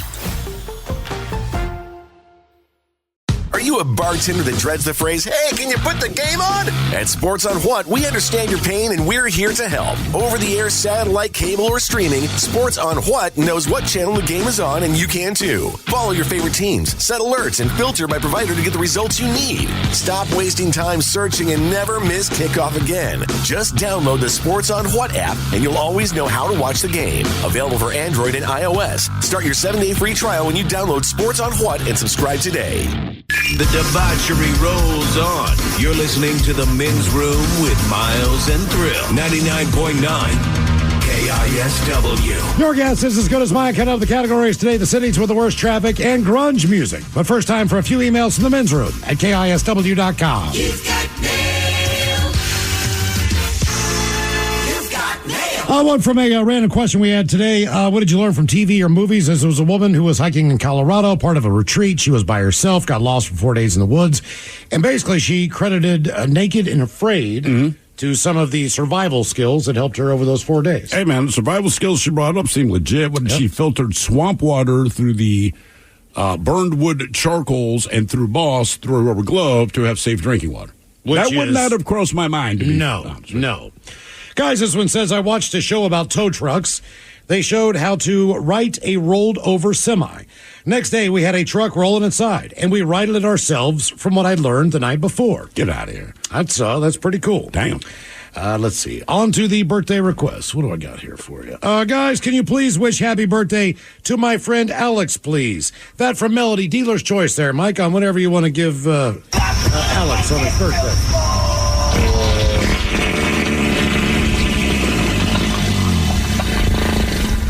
You girl and your Johnson. Boo, bitches. Did anybody else have that in their head all weekend? It came up a few times. Okay. We're just watching football. There's a lot of guys with the last name Johnson. So, I mean, it's just the fact the announcer doing You girl and your Johnson. Johnson on a 15-yard pass. And I swear to God, this thing went through my head. That's an old got to be kidding Johnson outboard motor commercial from the 80s. Yes. There's actually a whole 30-second song. Yeah, I get it. I'm just like... We kept playing it so much, and then we put it in here. You girl and your Johnson. So I just kind of kept saying it. Somebody said, what are you talking about? Right? They just didn't have a reference point. I just look like an insane person. Well, so and you sound like, low-hanging fruit. What an idiot. And it's like, man, I'm singing a jingle. Believe it or not. Well, it was it was about Johnson outboards and how, like, if you're going to go out in the summertime, enjoy some boating, enjoy some summertime. Company of a lady. All those things you can do with your Johnson. Here's the full. You've got your sunrise. You caught a prize. You make me a Johnson. Party nights, summer whites. You, your friends, and your Johnson. Rooster tails, water trails. You, your kids, and your Johnson. Saturday nights, distant lights. You, your girl, and your Johnson. You and your Johnson, a way of life for over 50 years. Yeah. At 55, I can attest to that. 54 years. All right. Jesus, your kids and your Johnson. Well, they're taking the kids out on the boat. I know. Your friends, God, your man. kids, It's not a dirty commercial. It's just talking about your boat. Your Johnson. Get your head out of the gutter. Catching fish. My bad. Yeah. Boo Bishes wishing a happy 33rd birthday to my boat meat buddy Andy. You girl and your Johnson. Son of a bitch, it says. He's a damn fine electrician, even better friend. Gonna get some turtle sex with a Ray Lewis inspirational speech in there and some dirty Germans. Maybe Coach Ted with some advice on what his 33rd year around the sun will bring him. Thanks, guys. That from Admiral Drewski. There was a point that you got to, so when you came out of your mother's womb, that the cord had to be cut. Yeah, just so you know, we're bringing Ray Lewis into the bedroom to coach as we have sex. Yeah, is that what you're calling it now? It's a coaching? Yeah. This man just hit him swinging. Swing your damn hips like you mean it. It's time to take off the leash. No, Ray, too soon. Snap a picture of yourself. Well, listen, It's your birthday, so do whatever you want, but I would not let Ray Lewis and those Germans into my bedroom. Personally, 33 is a good year. Get fired up and, have a shot to Larry Bird. Morning, guys. Please help me wish my beautiful wife, Zolanda, a happy birthday. She's an amazing wife and the perfect mom for our 2 kids. How about a fish sandwich barbershop quartet style and the Dirty Germans talking about how sexy 44-year-old moms are? Thanks, guys. That from Jared. Can I get a fish sandwich? Oh, you know I gotta eat right. Oh, brother, can I have a fish sandwich? You put the cheese and the tartar on the side. Yeah, first of all, with a name like Zolanda, I imagine you're quite good at everything in the bedroom. But quite frankly, at 55 years old, yes, 44-year-old moms are quite hot. Yeah, basically, you're younger than one German and basically the same age as the other one. So, 44 is still an attractive hobby. All right, guys, here you go. Happy, happy, happy birthday. Happy, happy, happy birthday. Happy, happy, happy birthday to you, to you, to you. You, your girl, and your Johnson. Ya's a Dirty Germans, brought to you by Men's Room Original Sausage. Available through Uli's World Famous Sausage, mensroomlive.com, and other fine retailers. Schweinefly. Thank you, Mom. Let's get a contestant on the line now. If we could, for your guess is as good as mine, 206-803-ROCK. While we do that, a couple of extra emails here. What do I have? From last week, what you overcame in life. Guys, I grew up in a really poor family. I'm one of 9, alcoholic mom, alcoholic dad. Dad left when I was 11. He was replaced by a heroin addict stepfather who spent all of our money on drugs until we ended up homeless, living in a hotel room with 3 of my other siblings and parents for a year and a half while trying to attend high school. Got a new house. We were kicked out less than 8 months later. Jeez. So I moved out when I was 15 with my brother and sisters. Started working, never stopped, finished high school, got a degree. Now my wife and I have our own home, nice cars. I got a 66 Mustang in the garage. Kids, never let your upbringing determine your future. Thanks, guys. That from Clint. As far as what happened in your home. Patrol is catching up on the podcast on Odyssey. Had to write in. So what happened in our house? Let's go back in time. I was 15, visiting my father on Father's Day. We're just hanging out, and a massive thunderstorm rolls in off the lake. We don't think too much of it. Then boom, big flash, power goes out, and the house shakes. We're looking around, smell smoke. Go out to the garage. The metal door leading outside was on fire, along with the wall. We sprung into action and put the fire out. Decided to check the attic just to be sure that the fire did not spread. While I was up there, I hear tires screech, a big crashing noise, and hear something roll. We came out of the attic to see a car that had crashed into the fire hydrant out front. Jeez. Then it rolled 3 times into the front lawn and narrowly avoided taking out the front porch. Woman was ejected, but she was okay. Once authorities arrived, we found out she was driving not only under the influence, but was driving with a suspended license, and it was not her car. Oh, my dad and I will never forget that Father's Day anytime soon. Good times. Thanks for all you guys do. That from Noah, the lineman from Rochester, New York. Damn. That's a crazy way to spend Father's Day. And, of course, you hit the fire hydrant when something's on fire. And one more for you, Ted. We were talking about puddings. And when you go to the UK, how just about everything seems to be a pudding. Pudding. Right, because there's like blood pudding. Then there's the Yorkshire pudding, which is like a savory little puff pastry. And then I think they actually have sweet regular pudding. Okay, it says all the Do they? Yeah. I just never hear of like pudding as we perceive pudding here. The word pudding itself comes from, is it botellus in Latin? Sure. Which means small intestine, which then morphed into the French boudin or boudin? Boudin. Or boudin. Boudin. Which that would make sense, right? Intestine. French. Yeah. Which means black pudding. Hence the name black pudding itself. These days, don't even bother trying to define or classify it. More often than not, pudding means something savory, like Yorkshire puddings or steak, and kidney pudding. But the word pudding itself can also mean dessert. So in the Pink Floyd song, when the old crowd says, how can you have any pudding if you don't eat your meat? What he's basically saying is you're not getting dessert if you do not finish your dinner. What Americans and Canadians will know as pudding, like Jell-O, is just a thick custard. Mm-hmm. So you can have that thick custard for pudding after you've eaten your main course. Cheers, bitches. That from Sean in England. Yeah. So he definitely should know. Thank you, Sean. All All right, time for Low Your Guess. This is as good as mine. It's an easy game to play. You pick from one of two categories, then try to get as many right in said category before 3 strikes, and you're out. Then we just lose our contestant. We did. On your guess, this is as good as mine. All right. His name was Jeff, if it matters. And Jeff Scott. All right, guys, you're going to So I play. don't trust people named Jeff. Play amongst And yourselves. spelled G-O-E-F-F. Geoff. Geoff. I am Geoff. Geoff Tate. Geoff Tate. Your It's 2 Jeff categories. Tate, damn it. In honor of Stay Away from Seattle Day, we have the 10 best Seattle grunge bands of all times. Also, if you're stuck in traffic, we have the 10 cities that have the worst traffic in the United States. Do you guys want to go the cities with the worst traffic? Or in honor of Stay Away from Seattle Day, 10 of the best Seattle grunge bands of all times? The problem is, I feel like we should go grunge, but I can only think of 5 or 6 from Seattle specifically. But then, as we're discussing, can you name a grunge band that's not from Seattle? Based on what everyone else said, it's a little malleable. You guys want to go grunge bands? I think we can get We're that. at the rock station. Yeah, let's go grunge. Let's do it. All right. After the glossy pop records dominating the mid-'80s charts, the world of music needed a real shot of hard, raw rock and roll. The antidote came in the shape of grunge, a mighty distillation of punk attitude and heavy metal volume pioneered by a group of remarkable bands and musicians from Seattle and America's great Pacific Northwest. Accordingly, the grunge era donned lots of plaid flannel shirts, turned the Marshall stacks up to 11, and we celebrate now the top 10 greatest Seattle grunge bands of all time. And look, grunge was a label that was put on Seattle bands from somewhere else. Yeah. And we've discussed this before.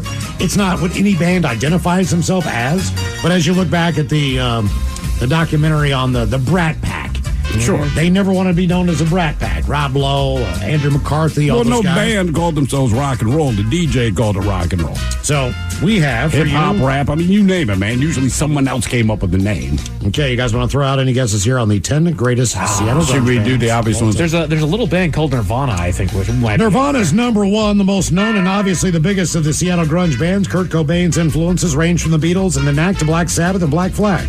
I mean, Alice in Chains. Alice in Chains, number 2, fronted by Lane Staley. Alice in Chains sold almost 20 million albums worldwide. Their landmark Second Dirt shifted around a quarter of these on its own. That's a great album. Steve, you got 1 of 2 shots to make number 3 to get us actually in consecutive order here. Soundgarden. Soundgarden is number 2. You just said Alice in you just said Chains Alice is- in Chains was number 2. Number 4. Alice in Chains is number 4. Soundgarden. He's number illiterate. He can read words, but not numbers. Sorry. All led by the talented and much-missed Chris Cornell, Soundgarden were the first of the Seattle grunge contenders to sign a major record deal.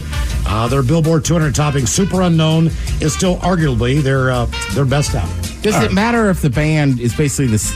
Once they change names, I would put Mother Love Bone on there, but that's basically Pearl Jam. Mother Love Bone is number 7. All right. They say an unbelievable band, short-lived, featuring future Pearl Jam and Soundgarden personnel. Their lone LP, Apple, was released in the wake of frontman Andrew Wood's drug-related death. Then I will say Pearl Jam.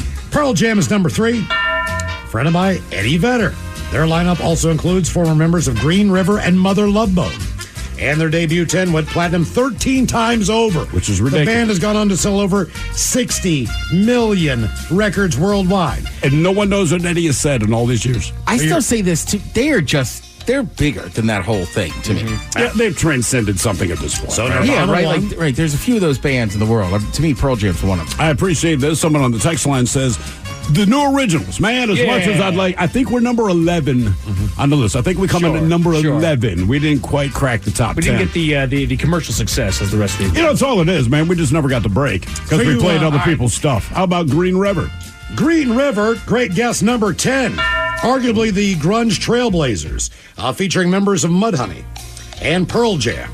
Sub Pop described their 1987 EP, Dry as a Bone, as ultra loose grunge that destroyed the morals of a generation. Let's go ahead and follow the breadcrumbs to Mudhoney. Mudhoney, number 5. All right. Formed by ex-Green River mainstays Mark Arm and Steve Turner, their debut single, Touch Me, I'm Sick, and Super Fuzz, Big Muff remain key grunge-era releases. How about Screaming Trees? Ooh, I like Screaming that. Trees, great guess, not on the list, and I don't know why. Does STP count? Well, they're not from They're Seattle. not from Seattle. They're from San Diego. Oh, right. I was thinking Queensryche. Never mind. How about Tad? Tad, number 8. Thank you, Texter. By the way, I have a Tad album at home. I completely forgot about I have him two of them. / Yep. the band. How about Grunt Truck? Grunt Truck. Good Grunt call. Truck is an amazing band. They are not in the top 10. Unbelievable. You guys are missing one supergroup. Oh, Temple of the Dog. Number 6. Chris Cornell was Andrew Wood's roommate, and he wrote 2 highly affecting songs, Reach Down and Say Hello to Heaven, in tribute. They appeared on Temple of the Dog. Match point here. All right, before One we left say and 2 anything, strikes. are the Melvins punk or Yes. the Melvins grunge? They are a huge influence on the young Kurt Cobain. Melvins are number 9 on the list. You guys ran the table. Really? All right. The 10 best Seattle grunge bands in order. Nirvana, number 1, followed by Soundgarden, 2, Pearl Jam, 3, Alice in Chains, 4, Mudhoney was 5, Temple of the Dog, 6, 7, Mother Love Bone, Tad is 8, or Tad Garden sometimes, 9, the Melvins, and 10, Green River. There you guys go. You ran the table. Somebody here says Audio Slave. Are they from Seattle? No, I guess 3/4 are from L.A. Because there was the musicians in Rage Against the Machine, and then Cornell as their singer. I only wouldn't count them just because the bulk of the band is Right, the Rage. bulk of the band is Rage. Yeah. Someone says Mad Season, not bad. That's a great call. That is a fantastic call, and I think they should actually be on the It was list. one album. But people say Candlebox. I don't know if Candlebox qualifies as grunge. They came out at the same time. They came out of the same city, but I don't know. I don't know if I count them as grunge. To me, they were straight up They're rock. in the presidents of the United States category. Yeah. So just a little bit after I that. think Still they're very better than popular, that. Still very, successful in what they did, but just, I don't think I like they the fit in that. Sonics. Sonics are great. Yeah. That first album from the Sonics is probably one of the best ones of all time. Then you got bands like the Farts. They were like huge influences in the punk scene and Duff and all those guys. You realize Candlebox was the first band to sign with Maverick Records, which was Madonna's record label. Really? Yep, she started a record label called Maverick Records, and the first band she signed, I don't know if she signed them, but the first band the label signed was Candlebox. Get out of here. Yep. Okay. Coming up, we'll drink and toast with a shot of the day. You are listening to The Men's Room. This episode is brought to you by Progressive Insurance. Whether you love true crime or comedy, celebrity interviews or news, you call the shots on what's in your podcast queue. And guess what? Now you can call them on your auto insurance too with the Name Your Price tool from Progressive. It works just the way it sounds. You tell Progressive how much you want to pay for car insurance, and they'll show you coverage options that fit your budget. Get your quote today at Progressive.com to join the over 28 million drivers who trust Progressive. Progressive Casualty Insurance Company and Affiliates. Price and coverage match limited by state law. You're working from home. You settle in with a cup of coffee, ready to get the day started. Before you look at that to-do list, turn on your favorite Odyssey sports station on your smart speaker. We'll keep you company and bring you the latest updates from your teams while you tackle your inbox or get ready for another meeting that probably could have been an email. Power through the workday with the entertaining sports coverage you love from the local voices you trust. Just ask your smart speaker to play your favorite station.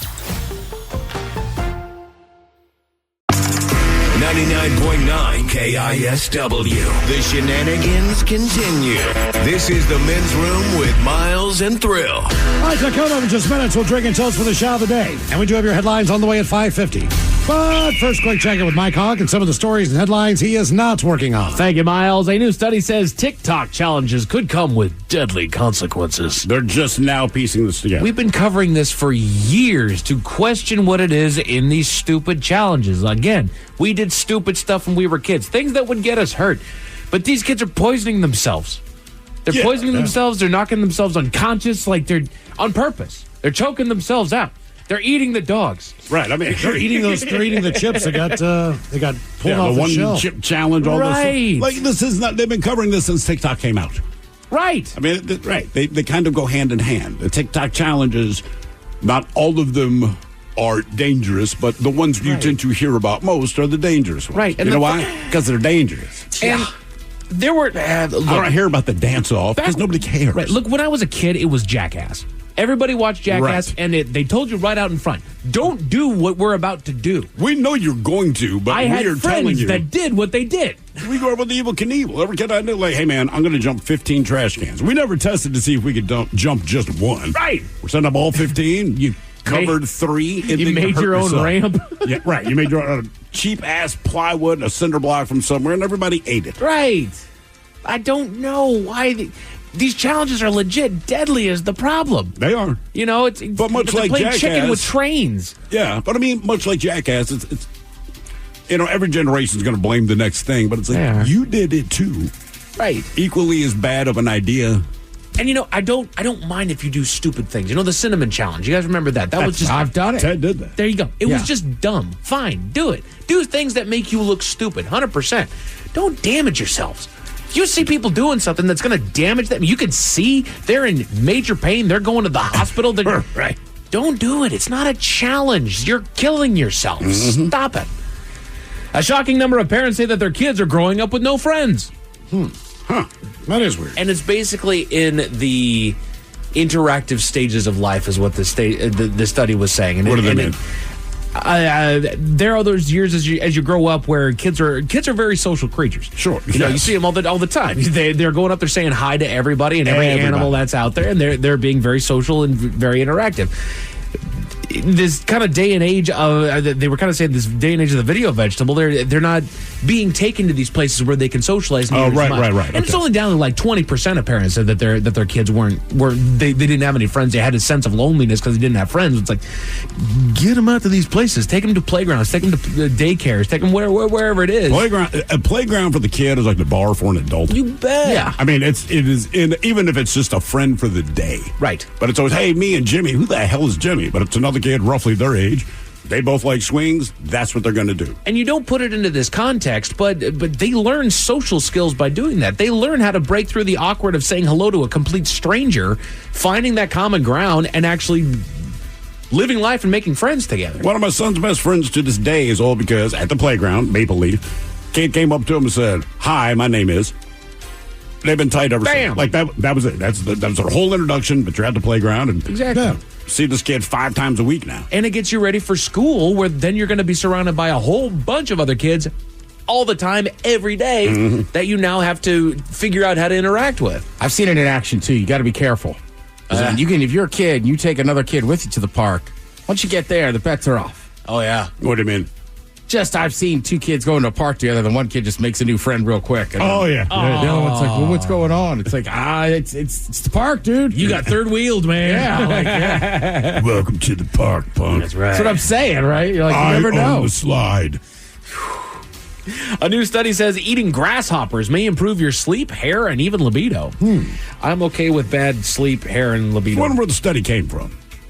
Is it the same kid that was eating glue in 2nd grade? Like, they probably have a ton of protein. I guarantee they do. Yeah. There's one guy with great hair, sex life, and sleep, and he's like, I don't know, I just eat grasshoppers. I'm like, all right, this proves it. I'll continue my bald pattern. And God. Does anybody know which tasty treat just celebrated its 60th birthday? 60 years ago, not quite today, but a couple days ago. A treat? Like, in other words, a treat. So like a Twinkie. Like a Twinkie? That's is not that considered bad. A treat? A Twinkie? I would put it. I would call it a treat. A Twinkie, as a treat, but no, it is not the Twinkie. Ted, go ahead and open up that bag that I gave you, there, buddy. It is officially time. The treat that just celebrated its 60th birthday is none other than the delicious confection known as Pop-Tarts. Oh, nice. Okay. And while we are all well versed in this colorful confection, I bet there's some things that you didn't know. The Men's Room Top 10. The Men's Room Top 10. 10 things you didn't know about Pop-Tarts. Yeah. Because of the binding nature of this tasty pastry, it's best if you consume it with a beverage of your choice. However, if you accidentally punch a hole in your drywall, you can easily use a Pop-Tart to fill in that space instead of a run to the hardware store. They have a shelf life of roughly 132 years, so just apply a heaping helping of joint compound, smash it in place, sand, and paint to color. You're welcome. I'm going to take this moment to say that our own VD is not a contractor. I would take his advice with a grain of salt.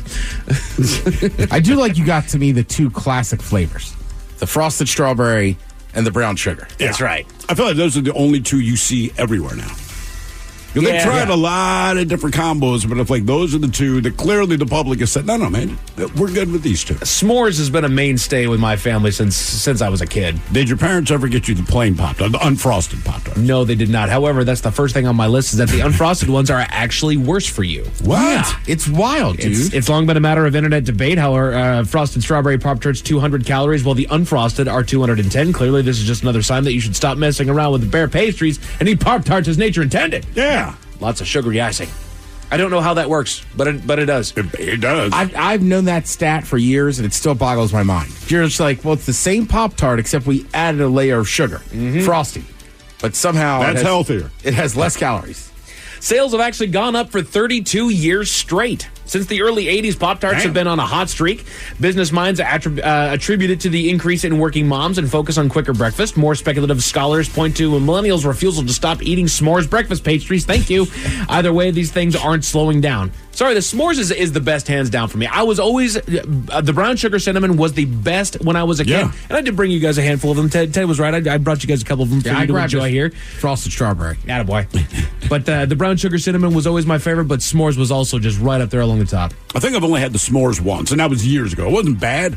I just don't see it as much as I see the other ones. Sure. So like at the convenience stores, they'll sell like the 2-pack. I'm like, yeah, you know what? I'm going to go ahead and buy Pop-Tarts. And honestly, I don't know the last time I toasted them. I feel, yeah, agreed. You don't know, I barely ever did. As a child, I always did. Then as an adult, when I get them, I'm like, perfectly good cold. One that I always I would say, too, like, in Baltimore, like, we had a vending machine at that studio. Nice. And I don't know about you, Throw. I had a lot of Pop-Tarts Yes. down there. They were kind of the best thing in there.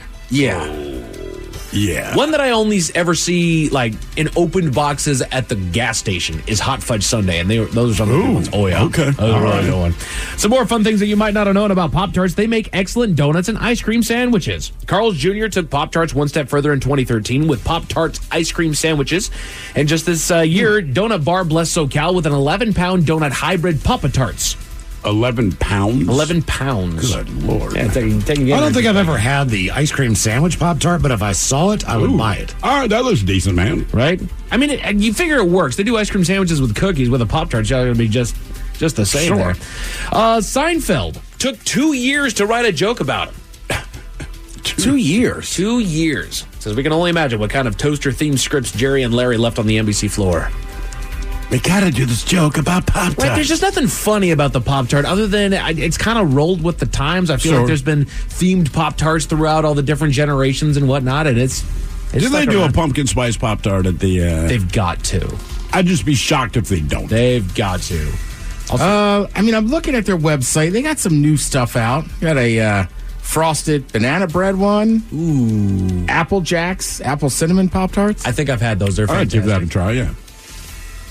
I don't know if they have a pumpkin one, though. I don't think I've had a Pop-Tart that I didn't like. You know, that's a good... Other than the unfrosted one. Right. And it's not that they're bad. It's just not... They need the frosting. It's like an unfrosted cake for a kid. It's like, the cake is still good, but I want the frosting. There was briefly a Times Square store that sold sushi. So in 2010, Pop-Tarts joined peers like M&M's in New York's premier sensory overload Times Square.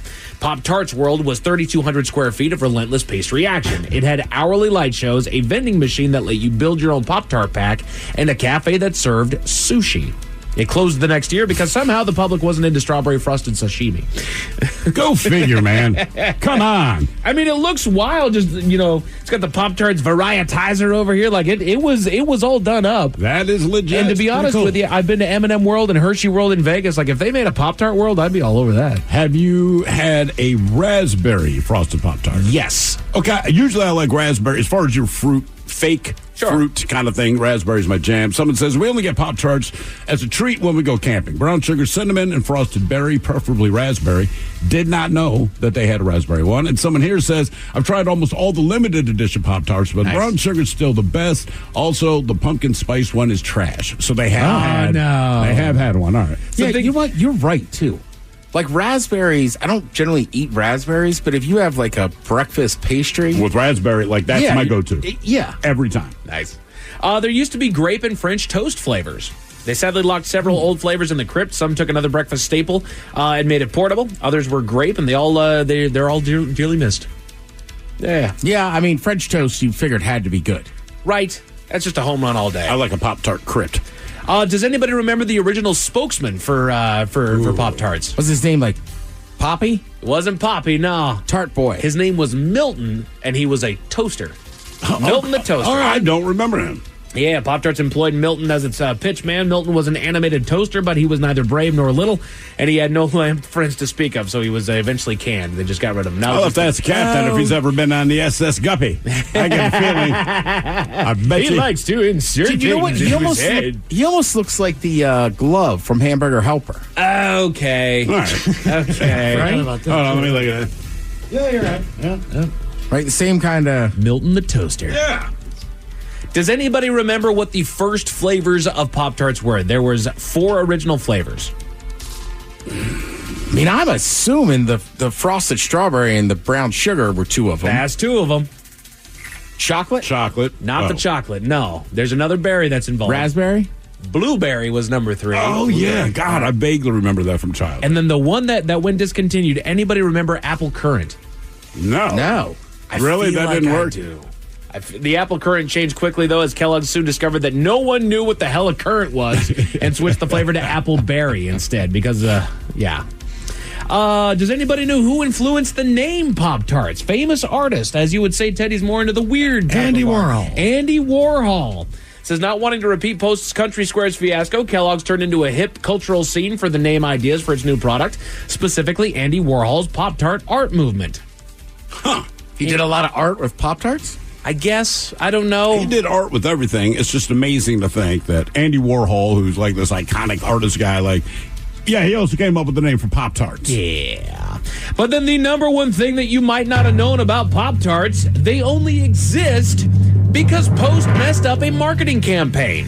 When 1964 began, Kellogg had no plans to make Pop-Tarts. But then arch rival Post announced an exciting new product. It's funny how those two tend to go toe-to-toe there. The Coke and Pepsi of the breakfast always, world. Right. And remember, but Post was the first dude. Kellogg worked for him. And then that's basically I think that's reverse. I wouldn't take that back. Okay. I would. Either way. One worked for the other and then created the other. It was a fruit-filled pastry that wouldn't spoil and didn't even need to go in the fridge. Kellogg should have been cursing heavily under its breath, only Post botched the product rollout in 2 major ways. One, after promising the pastry, Post took months tinkering with it in the lab, allowing Kellogg plenty of time to concoct its own version. 2, some Post exec decided to name the things Country Squares. Sounds dumb now, but in the 60s, squares were also dweebs, so customers immediately thought of lame bumpkins, making the name even more disastrous. Says, as you'll see in the ad above, Post tried to rechristen them Toastums, but it was far too late. That makes sense, because like back in the day, you described somebody as square. He's square, man. He's a square. But it's funny because, they have a candy called Nerds. Yeah. And everybody's like, yep, no problem. That's fine. Yep, cool. Squares used to also be, I always thought, kind of a cool nickname for a cigarette. Yeah, when a guy asks for a square, he's probably very old, but yes. I did not know that. Oh, yeah. They called them squares. Mm-hmm. Yeah. Well, all right then. You know why? Because they're cylindrical, so it makes complete sense. Absolutely. I bet I haven't heard that term since I was in high school, but I remember dudes always being like, say, Katie, got a square? Well, I'll just be like, can I get a square? I'm like, I don't smoke. I have no. Maybe they call them squares because they come in a little box. Even then, that's square. rectangular. Maybe that's it. Maybe. I don't know. Or they don't know their shapes. A man in Georgia was given a ticket for speeding, but the fine's a little hefty there, Miles. How much was that fine? Tell you all about it at 5:50. Thank you, sir. Headlines are coming at 5:50. In the meantime, let's get a contestant on the line for Profile This at 206-803-ROCK. Have we made it to drinking time? This episode is brought to you by Progressive Insurance. Whether you love true crime or comedy, celebrity interviews or news, you call the shots on what's in your podcast queue. And guess what? Now you can call them on your auto insurance, too, with the Name Your Price tool from Progressive. It works just the way it sounds. You tell Progressive how much you want to pay for car insurance, and they'll show you coverage options that fit your budget. Get your quote today at Progressive.com to join the over 28 million drivers who trust Progressive. Progressive Casualty Insurance Company and Affiliates. Price and coverage match limited by state law. You're working from home. You settle in with a cup of coffee, ready to get the day started. Before you look at that to-do list, turn on your favorite Odyssey sports station on your smart speaker. We'll keep you company and bring you the latest updates from your teams while you tackle your inbox or get ready for another meeting that probably could have been an email. Power through the workday with the entertaining sports coverage you love from the local voices you trust. Just ask your smart speaker to play your favorite station. Introducing Instagram teen accounts. Automatic protections for who can contact teens and the content they can see. Learn more at Instagram.com/teen accounts. This episode is brought to you by Progressive Insurance. Whether you love true crime or comedy, celebrity interviews or news, you call the shots on what's in your podcast queue. And guess what? Now you can call them on your auto insurance too with the Name Your Price tool from Progressive. It works just the way it sounds. You tell Progressive how much you want to pay for car insurance, and they'll show you coverage options that fit your budget. Get your quote today at Progressive.com to join the over 28 million drivers who trust Progressive. Progressive Casualty Insurance Company and Affiliates. Price and coverage match limited by state law. You're working from home. You settle in with a cup of coffee, ready to get the day started. Before you look at that to-do list, turn on your favorite Odyssey sports station on your smart speaker. We'll keep you company and bring you the latest updates from your teams while you tackle your inbox or get ready for another meeting that probably could have been an email. Power through the workday with the entertaining sports coverage you love from the local voices you trust. Just ask your smart speaker to play your favorite station. Introducing Instagram teen accounts. Automatic protections for teens. With built-in limits for who can contact them and the content they can see. Helping teens safely connect to the people and things that matter most. Plus, teens under 16 require parental approval to change safety settings. New Instagram teen accounts. Automatic protections for who can contact them and the content they can see. Learn more at Instagram.com/teen accounts. Hey, anyone know what channel the game's on? We know. Download the Sports on What app today and always know how to watch the game. Satellite, cable, or streaming. Sports on What knows the channel the game is on, and you can too. Subscribe today to start your 7-day free trial. Sports on What? We know. Somebody out there deserves to be recognized. And the men's room knows just who it is. So to you, we say, bottoms up, sailor. You're the toast of our shot of the day. Good time it is, and as usual, we head to the drink desk and Stephen Throwhill to find out who we're toasting. Yes, indeed, and today we toast 55-year-old Russell Leosa of New York City, New York. Russell, he stole a tow truck. Now, he threatened the driver, hopped in, stole the truck. Keep in mind, there was a pickup truck attached to the back of it, but as he was making his getaway, the truck that was being towed still had its door open and was slamming against multiple parked cars along the street, damaging each and every single one of them, as well as ripping the driver's side door off of the truck. Then Russell made a wild turn, which caused the truck being towed to break free and roll over into oncoming traffic from the other direction. He drove a few more blocks and then abandoned the tow truck, but the whole thing was caught on the tow truck's cameras, so it didn't take long for cops to track him down and arrest him. Now, he was hit with multiple charges, including robbery, grand larceny, reckless endangerment, leaving the scene of an accident, and 11 counts of property damage. The reason we're toasting Russell is because the truck that rolled off the back of the tow truck was his. It was. Yeah, they were about to tow his truck. He got mad about that, stole the tow truck, and because his truck was so precious to him, he ended up ripping off the driver's side door, rolling the thing over in the middle of the damn street and oncoming traffic. He was arrested. His father, however, says, well, the reason he did that is because he thought his truck was being stolen. BS. It's a tow truck. I don't know anyone who has had their vehicle stolen via tow truck. I'm not saying that it does not happen, but typically when someone steals your car, they just break into it and steal the damn thing. Mm-hmm. So in the end, you also have a busted-up truck. Congratulations. So we pour this booze, and we drink this booze because we think it's yummy. Yummy! So over the tongue and down the throat to party in our tummies.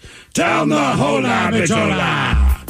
The men's room presents Profile This. And Stephen Throwhill, could you please tell everyone how Profile This is played? I sure can, Miles. But first, Ted, just so you know, squares. It's prison slang. They were rolled on square papers. Oh. Thank you, our previously incarcerated listener, for that information. It's a simple game, Miles, where we share with you a real-life news story, something that happened right here on planet Earth. And as you listen to the story, based on the stereotypes you believe to be true of people and the decisions that people make, we'll ask you what it is you think makes the story a story. Hello, Ray. Welcome to the men's room. Hello. Hola. All right, Ray, you understand how this here game is played? Yes, sir, I do. All right. Well, today you have your choice of one of three stories. We have Bite Me. In other words, what did someone find in their food? We have Interior Decorating, where you guess the foreign object that ended up on the inside of someone. And finally, for you today, we offer you Hit Me With Your Best Shot, where you guess the unconventional object that someone chose to use as a weapon. I'm going to go with Hit Me With Your Best Shot today. Hit me with your best shot. Fire away. Mike has more of this story coming up in headlines. But let us go to Brazil, where they say WWE steel cage match or São Paulo mayoral debate. It's hard to tell over the weekend when one Brazilian candidate attacked another as the latter was at the podium, which led to a hospital visit for the attackee. Pablo Marçal, he's a social media influencer, and he's currently polling third behind the incumbent mayor and rival, was verbally taking on his five opponents during the TV Cultura debate just last night, when he started needling Jose Luis de Tena, who's a journalist and TV host, who, keep in mind, once had a sexual harassment case brought against him. Okay, so when de Tena asked Marçal to retract his remarks about the case, Marçal called his competitor, quote, all bark and no bite, and then taunted him, noting, quote, you once came over to me during a debate to give me a slap, but you're not even man enough to do that. That's when de Tena decided to prove his manhood, rushing up to the podium and clocking Marçal on his side with something. Now, the broadcast was cut short. They went to commercial break, but believe it or not, the debate continued just without the guy that got hit. The guy that was hit, he was whisked to a local hospital, and his aides say one of his ribs was broken in the attack. Emergency officials say he also suffered a dislocated finger. As for the attacker, who has not yet been charged, he told reporters after the incident, unfortunately, I lost my head. Well, no one can disagree. Okie dokie then. What did he attack the other candidate with? Keep in mind, the other candidate is speaking at the podium. This guy gets up, rushes over there and hits him. Did he hit him with a camera tripod? Did he hit him with an iron chair? Did he hit him with the podium itself, or did he hit him with a microphone? So camera, tripod, chair, podium, or microphone? Well, hey, Jed, what do you think? I feel like it's kind of like a chaos of wrestling, so I think he hit him with a metal chair. Iron chair for two. Miles. I'm going to go microphone. He had it right in front of him. All right. Where's my car? Hi. See him there? I'll go microphone too. See, that's what I was thinking right away. I'm going to go with it. My first gut instinct, even before you read the answers. So you're going to go microphone, Ray? Yeah. Because that's what Ray would attack you with if you made fun of him. Well, I've got one in front of me. Look out, Ray. So what did he attack his mayoral candidate with? A camera tripod, an iron chair, a podium, or a microphone? We'll find out next. Ow, damn it, that's me. That was a tease. This episode is brought to you by Progressive Insurance. Whether you love true crime or comedy, celebrity interviews or news, you call the shots on what's in your podcast queue. And guess what? Now you can call them on your auto insurance too with the Name Your Price tool from Progressive. It works just the way it sounds. You tell Progressive how much you want to pay for car insurance, and they'll show you coverage options that fit your budget. Get your quote today at Progressive.com to join the over 28 million drivers who trust Progressive. Progressive Casualty Insurance Company and Affiliates. Price and coverage match limited by state law. You're working from home. You settle in with a cup of coffee, ready to get the day started.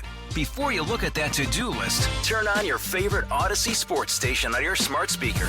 We'll keep you company and bring you the latest updates from your teams while you tackle your inbox or get ready for another meeting that probably could have been an email. Power through the workday with the entertaining sports coverage you love from the local voices you trust. Just ask your smart speaker to play your favorite station.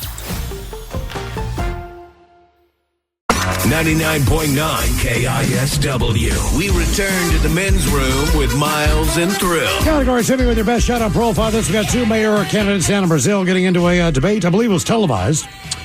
But either way, they started talking crap to each other, and one of the candidates picked up something and attacked the other candidate with him. What did he hit him with? a camera tripod, an iron chair, a podium, or his microphone? And Ray, that is the very question that we posed to you. You agreed with Miles Montgomery and Mike Hawk that it was a microphone. It was not the microphone. Now, Ted Smith, you said, as the article stated, is this a WWE match, which leads you to believe that it was a chair. Correct. And you are 100% correct. It was a chair. Oh, yeah. Came up, hit him in the ribs with the chair, man. Broke a rib. Messed him up pretty bad. So what do you like? Poke him with the chair? As opposed to like over his head? It was not over his head. The best I could tell, because I just saw a still from it, but it looks like he swung it more like a baseball bat. All right. And just took it into his ribs. That's a hell of a debate. Mm-hmm. I'd watch that. Wow.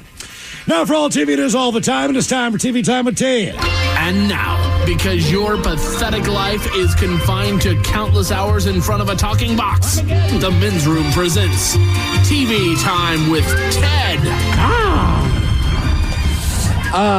Obviously, let's just get it out of the way. Congratulations to the Washington State Cougars on winning the latest edition of the Apple Cup. I was talking to my brother just today, and we were talking about stuff, and I was like, yeah, it just felt a little different. A, because it wasn't in one of their stadiums. Right.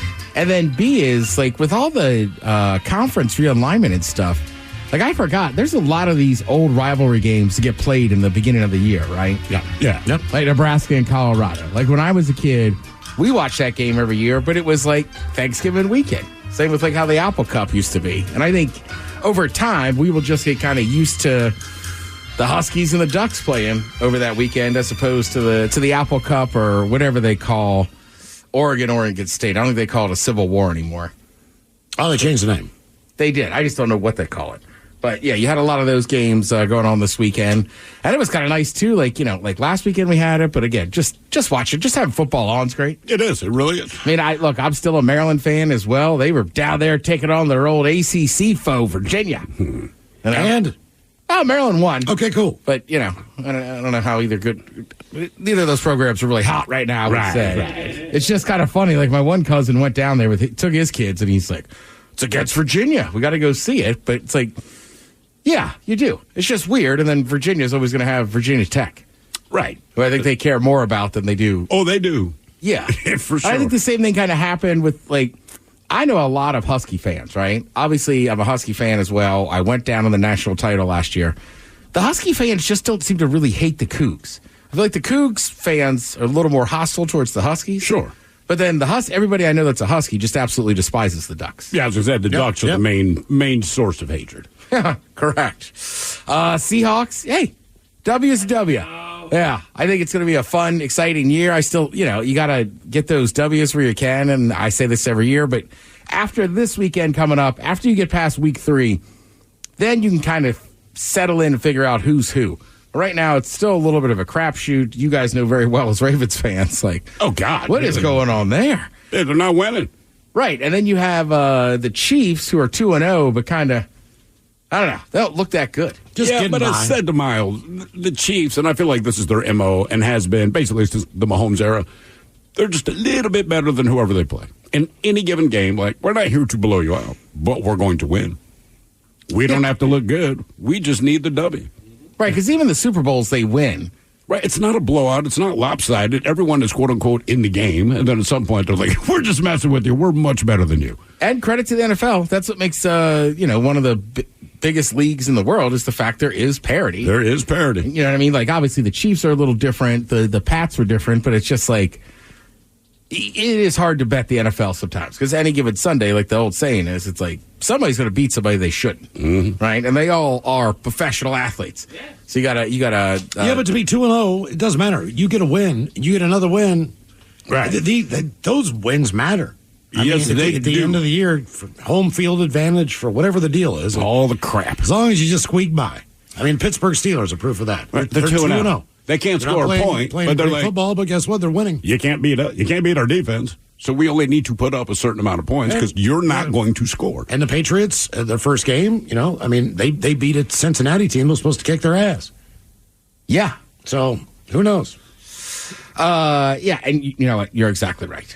So, what do you got tonight? You got one more game. You got the Battle of the Birds. You got the Falcons and the Eagles. So I'm sure people will be fired up about that as well. The Falcons just don't excite me, man. I don't know what it is. Just as a franchise, there's something about them where I'm like, yeah, they're kind of forgettable. Yeah, I mean, I think that's more of the thing. Like, look, I mean, they play fine. They do what they do. I don't think they're a great team, but I'm just like, oh, yeah, that's right. Atlanta has a team. I'll tell you what, the Eagles seem to get a lot of primetime games the last few years. Well, yeah, it helps when you're good.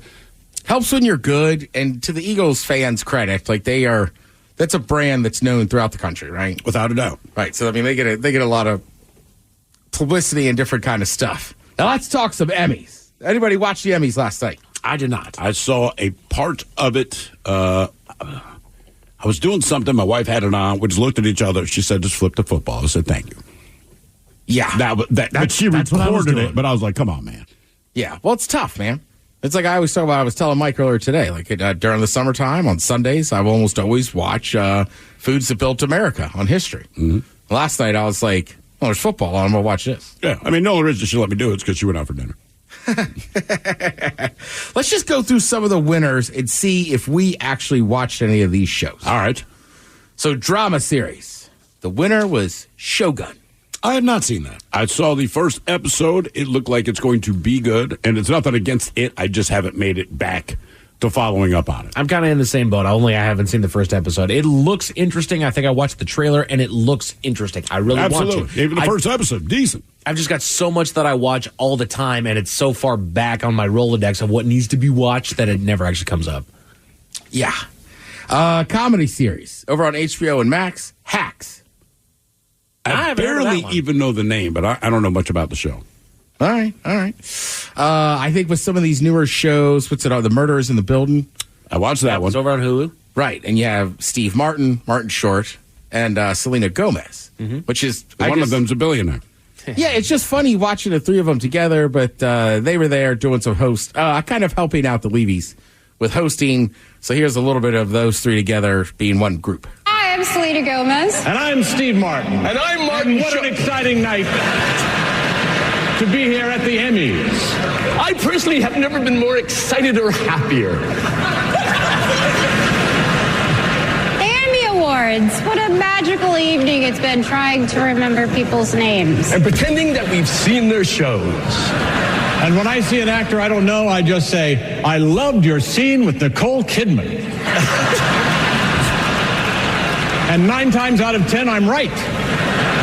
And see, let me just say what an honor it is for me to be working with someone who looks like he's fallen and can't get up. And let me say what an honor it is for me to be working with someone who looks like a former women's tennis champion.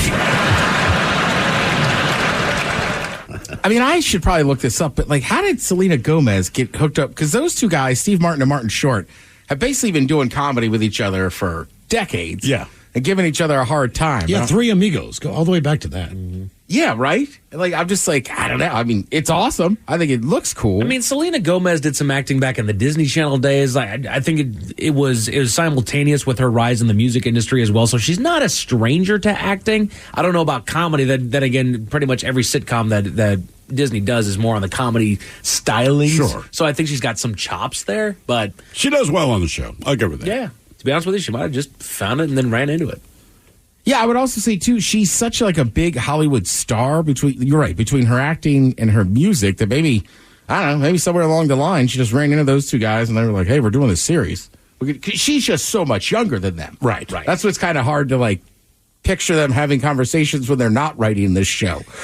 Right? Right. Like, what do the three of them really talk about? What's it like to be that rich?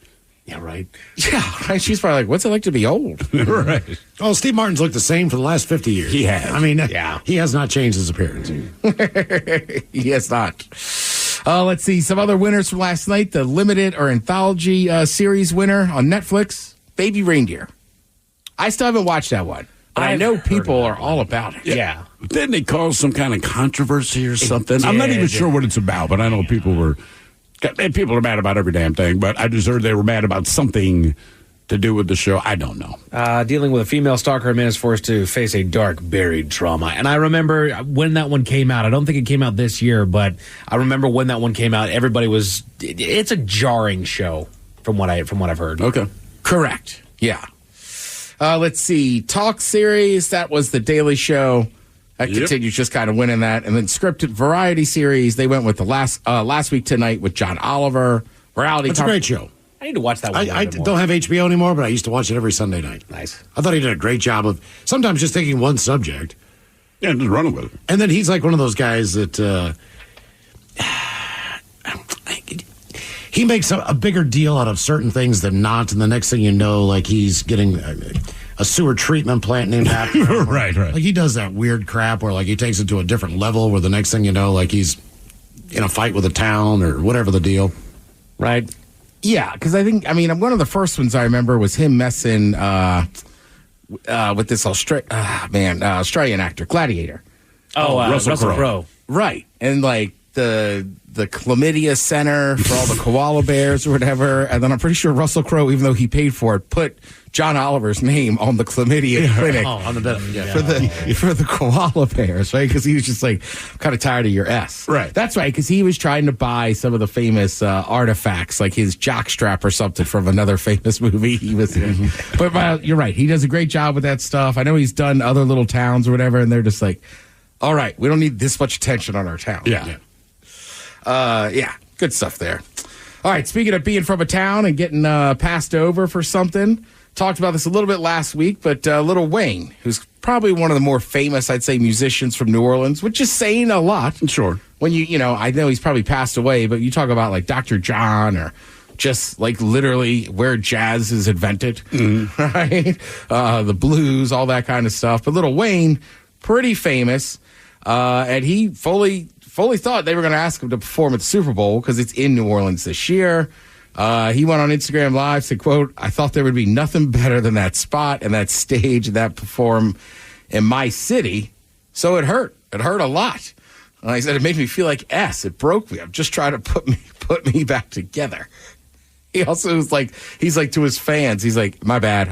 I thought they were going to give it to me." Sure. And that was a lot of the talk leading up to it. As soon as they announced it, was like, you got to have him. Kind of the same way a couple of years ago, right? When they went out to the West Coast, it's in L.A., it's like, we got to have Dre and Snoop and all the West Coast rappers. So it does seem kind of crazy. And they gave it to another rapper in Kendrick Lamar, but not Lil Wayne. Do you think he brings his ass out there, though? I think Kendrick could. But it's come out for a song, because here's the thing, man. It's not like they're paying us to do this, but just hearing the roar of the crowd when you roll out there in the hometown, that's a cool thing. And also, I'm kind of shocked just based on how just specific the music is to New Orleans, and that none of that is included, like a Grambling marching band or anybody, right. Or just a Carnival marching band, like a Neville brother kind of trip. But that's pretty just local to New Orleans. You either know that music or you don't. So it doesn't have that, worldwide. Right, it doesn't have appeal. the mass appeal. So yeah, I mean, hell, you could bring out Dumpster Funk. Right. And great band, but everyone would be Harry like, who was Connick that? Jr. Yeah. I mean, you're kind of right. People would be like, that was cool. Who was that? You know what? I'm starting to wonder if these shows should even do the immemorial video montage anymore. Because somehow it always ends up somebody gets left out. Getting people, yeah. Right. So Jelly Roll was out there to sing a song live. Some people thought he wasn't the right song. It's called "I'm Not Okay." Basically, because his song is about like depression, suicide, sure, this and that. So I mean, I don't think that. Yeah, I don't think it's that it's crazy. It's a sad moment. And the thing is, he's still alive. Right. He's not singing someone else's song. He's singing his. So he has beat it. He's gotten through it. Right. And yeah, the In Memoriam, what do they want? Another one bites the dust? I know. Party in the USA? I mean, like, look, man, what is the appropriate song for In Memoriam? Right. You're sad about the present situation. Don't worry. Yeah, but no, your rent is late. My problem with the In Memoriam and forgetting people is they mention a lot of people that, while, we're speaking like the Oscars and whatnot, people within the SAG community, they might know who some of these people are. This producer, this writer, this sound engineer, right, this agent. And they'll mention them, but then they'll miss the big ones that we as the bulk, everybody else actually knew, and they just straight up forgot to put them on there. Yeah, I mean, some people were bitching because they were like, they left out Matthew Perry and Andre Brower. It's like, They honored him last year. Yeah, when they died. Right. Yeah. So it's we're like- not going to keep going over it, guys. Right, just because they're bigger names and you're quite familiar with them. Like, if you missed it last year, you can't be like, hop on social media and be like, can you believe they left him out? It's like they didn't cover Betty White. I mean, like, look, how many times do you want us to do this? Right. Right. I mean, like, dude, they already covered this. Well, will they cover him on one show but not the other? You know what I mean? Well, generally, like, for the Emmys, you're going to cover, like... Mostly like- TV. right, and Matthew Perry and Brower both did a lot of... They did movies as well, but they were more They're famous. TV star. For TV stuff. James Earl Jones was on TV. He's a movie star, right?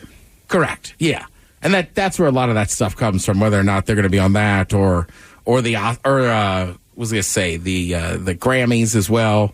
Because it's like, well, that person was a huge producer, but like Mike's saying, like, does the average run of the mill fan know who that dude is? Right. You know, they're not all going to be as big as some famous producer. Oh, he said one more game for you tonight over on ESPN. You got the Eagles hosting the Atlanta Falcons. It's week 2, so I have no idea who's going to win. Nope. That's a fact. Ted, thank you so much. We appreciate it. You're listening to The Men's Room. The Men's Room returns with Miles and Thrill. Now, let's see what's happening in the real world. All right, here we go. Mayoral debate goes all WWE as one candidate takes a chair to the head. Meanwhile, a woman sues the airlines now that her downstairs looks like Arby's without the bread. Man clock going 90 to 55 zone gets a $1.5 million ticket in the mail. To Vancouver, where one resident thought he was a whale. And a Florida man gets a DUI at work on his excavator. And it's time for your headlines. Now, it's time to hit the headlines. Here's my car. All right, our top story, we go to Georgia, where they take speeding seriously. A local man received an E-citation after being caught speeding in a 55-mile-an-hour zone, clocking in at an impressive 90 miles an hour. But when he received his ticket, he was stunned at his fine, $1.4 million. He called the local court to confirm that it had to be a mistake, but he was told it was not and that he would have to either pay the fine or appear in court.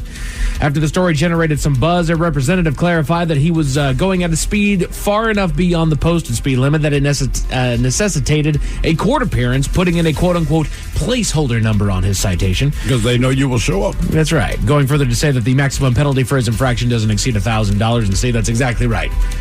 That's why they do it. You can either pay the $1.4 million fine that you owe, or you can come on into court and we can talk about this. That's still ridiculous because that's not what it's like AI generated kind of thing. Sort of. So like a human being did not come up with this equation. I was about to say they didn't. This doesn't sound like he got pulled over by a cop and they wrote him a ticket. This sounds like he got caught at a speed camera or something like that, and then it sent him that ticket because then it registers 25 over something like that is high enough to warrant this kind of a fine. It's not.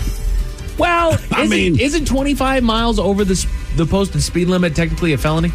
Isn't that flying speeds? I don't know, but even if your ticket is $1,000, that's a quick lesson. I mean, nobody wants to spend $1,000 on a traffic violation, sure. Right?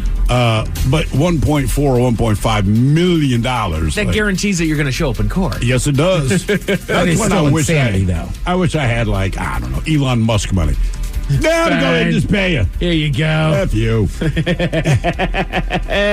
And I'll speed again, too. In other news, we go to Florida, where officers got a call about a verbal altercation. They made their way to the scene, a local junkyard, where the operator of an excavator was shouting threats at all who would hear. Officers had to talk with the man to determine the cause of his frustrations. He was drunk while at work operating said excavator.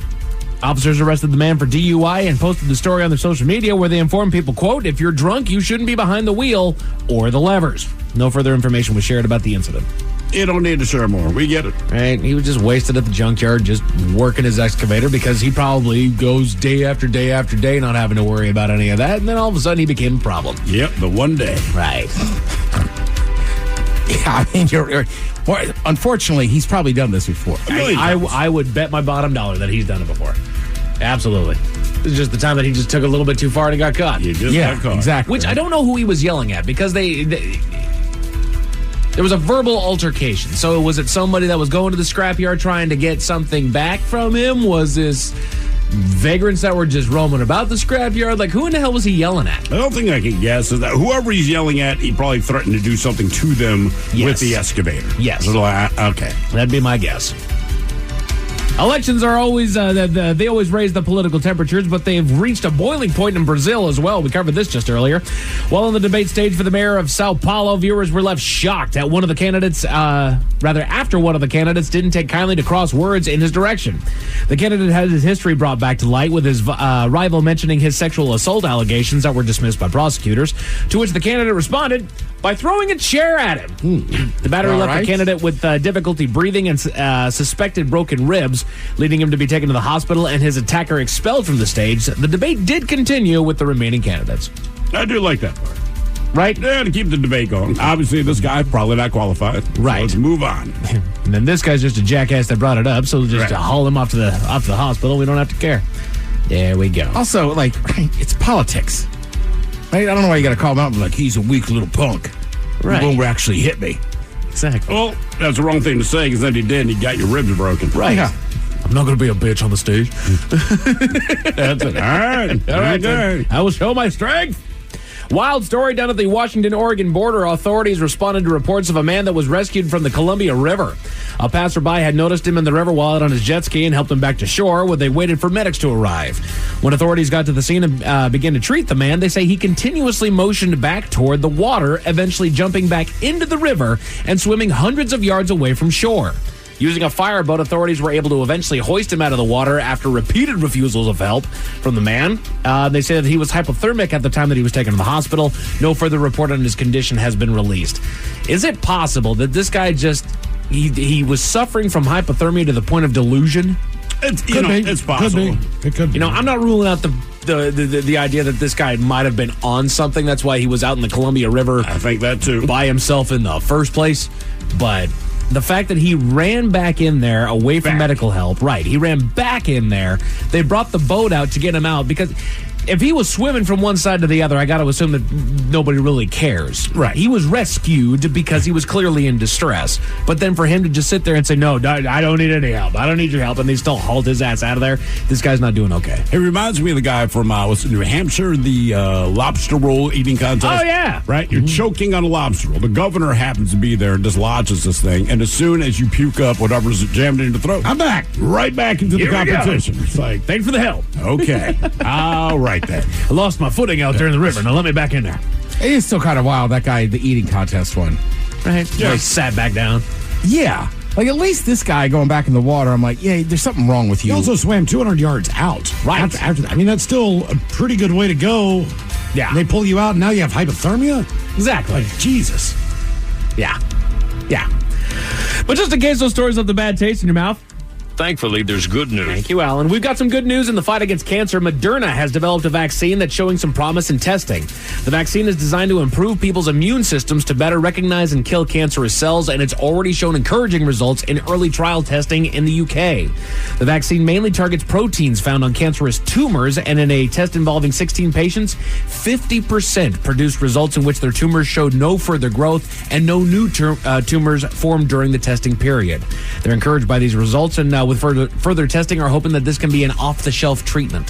Which would be good. That's awesome. As long as you're cool with them implanting microchips. Exactly. Yeah, it is. It's an mRNA vaccine, so it's gonna implant a microchip in you, and it's gonna change your DNA makeup, but better than cancer. You alive. Cancer-free. Better than cancer. Life form. Yeah. Yeah. I gotta jump on that side of the boat there. Better than cancer. Men's Room Sports, the Mariners showed up over the weekend, taking the Rangers 3-4 and improving their stance in the wild card race to just 2.5 games back.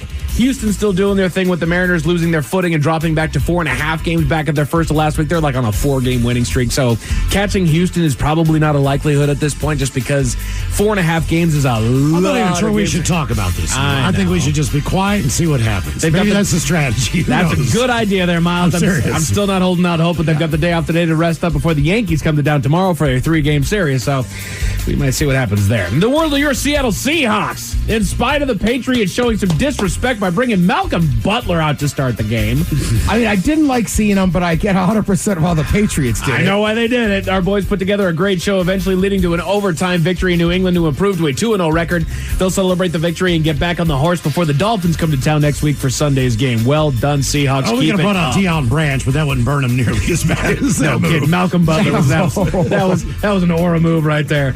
Sports on tonight. You got Monday Night Football over on ESPN. The Falcons are in Philly taking on the Eagles, and that game is currently underway. As far as your weather, got some cloud cover moving in tonight to drop things down to about 54 degrees. That makes for an overcast day tomorrow, expecting a high of 63. Low chance of rain, but we should have some light winds as well. And that is it for your headlines. With that, Mike Hawk is out. Thank you, sir. We appreciate it. We'll see you next time as we sit and spin. The lovely Jolene is up next. Yes, indeed. It's all true, but in the meantime, well, we be all about this bitch. So until next time, please do what you do best. And for Aletha's sake, stay beautiful. The Men's Room has been taped before a live studio audience. Wardrobe and makeup provided by Mantastic Limited. This has been a presentation of the Men's Room Radio Network. Oh, man! A Double Flush production.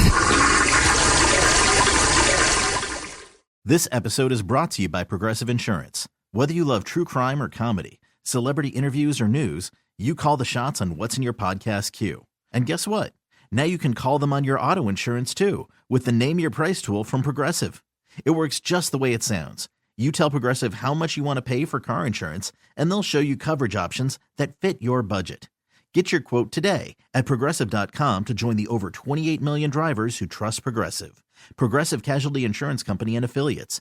Price and coverage match limited by state law.